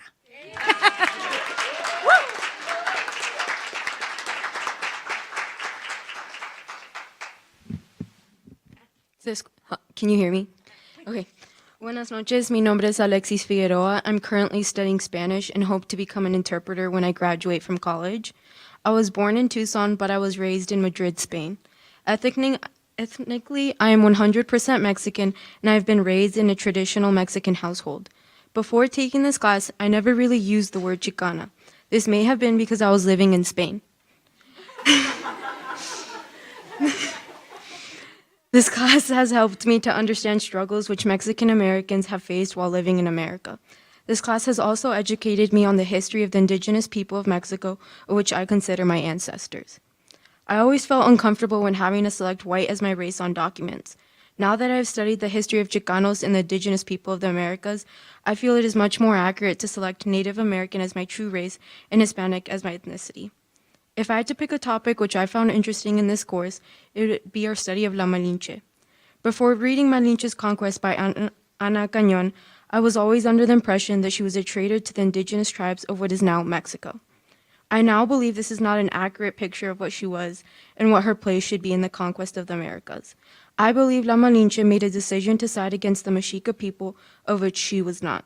Simple revisionist history makes it seem that the indigenous people of what is now Mexico were all one nation. I now realize this was not the case, and La Malinche, along with many other indigenous warriors, chose to fight against the Mexica who had been their oppressors for decades. One thing that I wish that was emphasized more in the readings was something that Juvenal Coparale has stressed to us in class. Ultimately, it will be education and the unity of the Chicano people which will lead to a more successful and prosperous life in the United States. As an ethnic group, we need to be always willing to work and sacrifice, but we now need to emphasize the importance of education on the newer generations of the Chicano people. Thank you.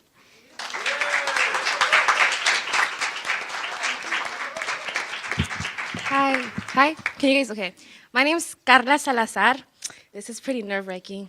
Okay, so I was like chosen second. So I'm taking this class has been a big eye-opener since my classmates have said that. It has truly shown me that we have came a long way from where we are and still have much more to accomplish. I'm glad I took this class because I've always loved my culture. I love being Mexican. I love everything about it, but I didn't know where it all started. You know, like I didn't know my background. So this class, thank you for the teacher we got. He's really passionate about what he does and what he says. And like he says, like literally every time I take his class, I want to just go preach to my friends and be like, you know what? This is what we went through. Like, do you know this? Like, seriously, like and like, they're like, no. I'm just like, well, you need to get informed. And like, so that's, you know. It shows me that we have to open the eyes of the community so we can understand the roots, like where we came from, so we can come together and fight for our culture, and like let people know that we are what we are, like that we need to talk to our community more so they'll understand that what we need to do is unite and be the change so we can see the change. I'm proud of my roots and where my ancestors have came from. And so easily said, I'm brown and I'm proud. And I love everything about being Mexican, and I love this class, and I just thank you so much for opening my eyes for what was, so thank you.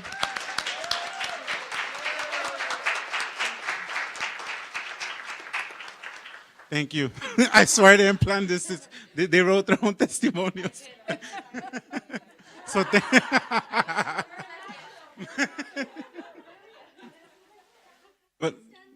but thank you very much.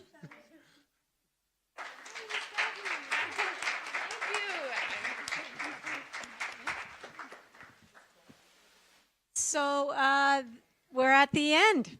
And I just wanted to, Bardo is so humble. Bardo Padilla is a Spanish faculty here at Pima College. And you've been here 14 years? 14 years.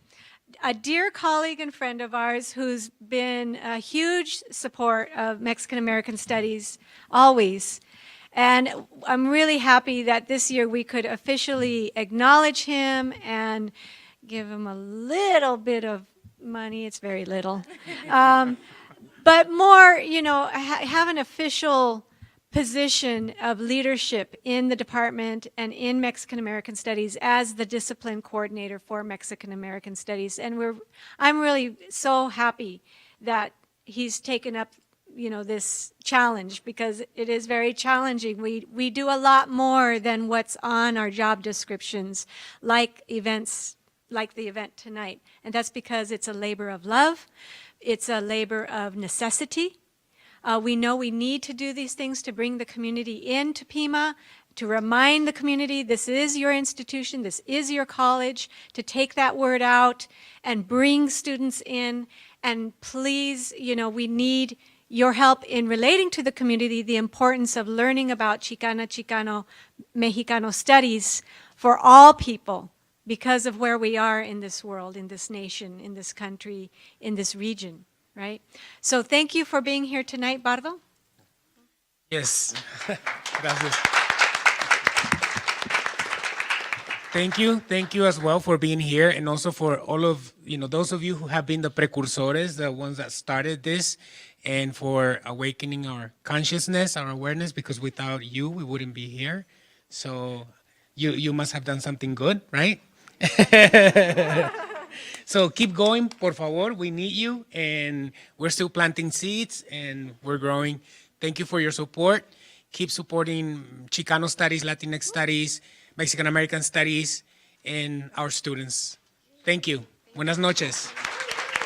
So we will have Raquel, I believe, and Ana, at least, and hopefully Guadalupe, Rosalia can stay. We didn't have the time for the Q&A, but maybe informally you can mix with them. We will be around for a little while for us to talk together. Please buy some T-shirts. It goes towards a good cause, student scholarships. We have posters signed by everybody that spoke tonight, and those are even cheaper. So if you're on a budget, that's understandable, but there's something for all pocketbooks, I think. Student discount on both T-shirts and posters. And let's give one last round of applause to our fabulous students. All the students that spoke tonight. And don't we have amazing faculty? They are doing amazing things. These are our new and upcoming generation of faculty that we need to support. So thank you all. Thank you for being here. Muchas gracias. Buenas noches.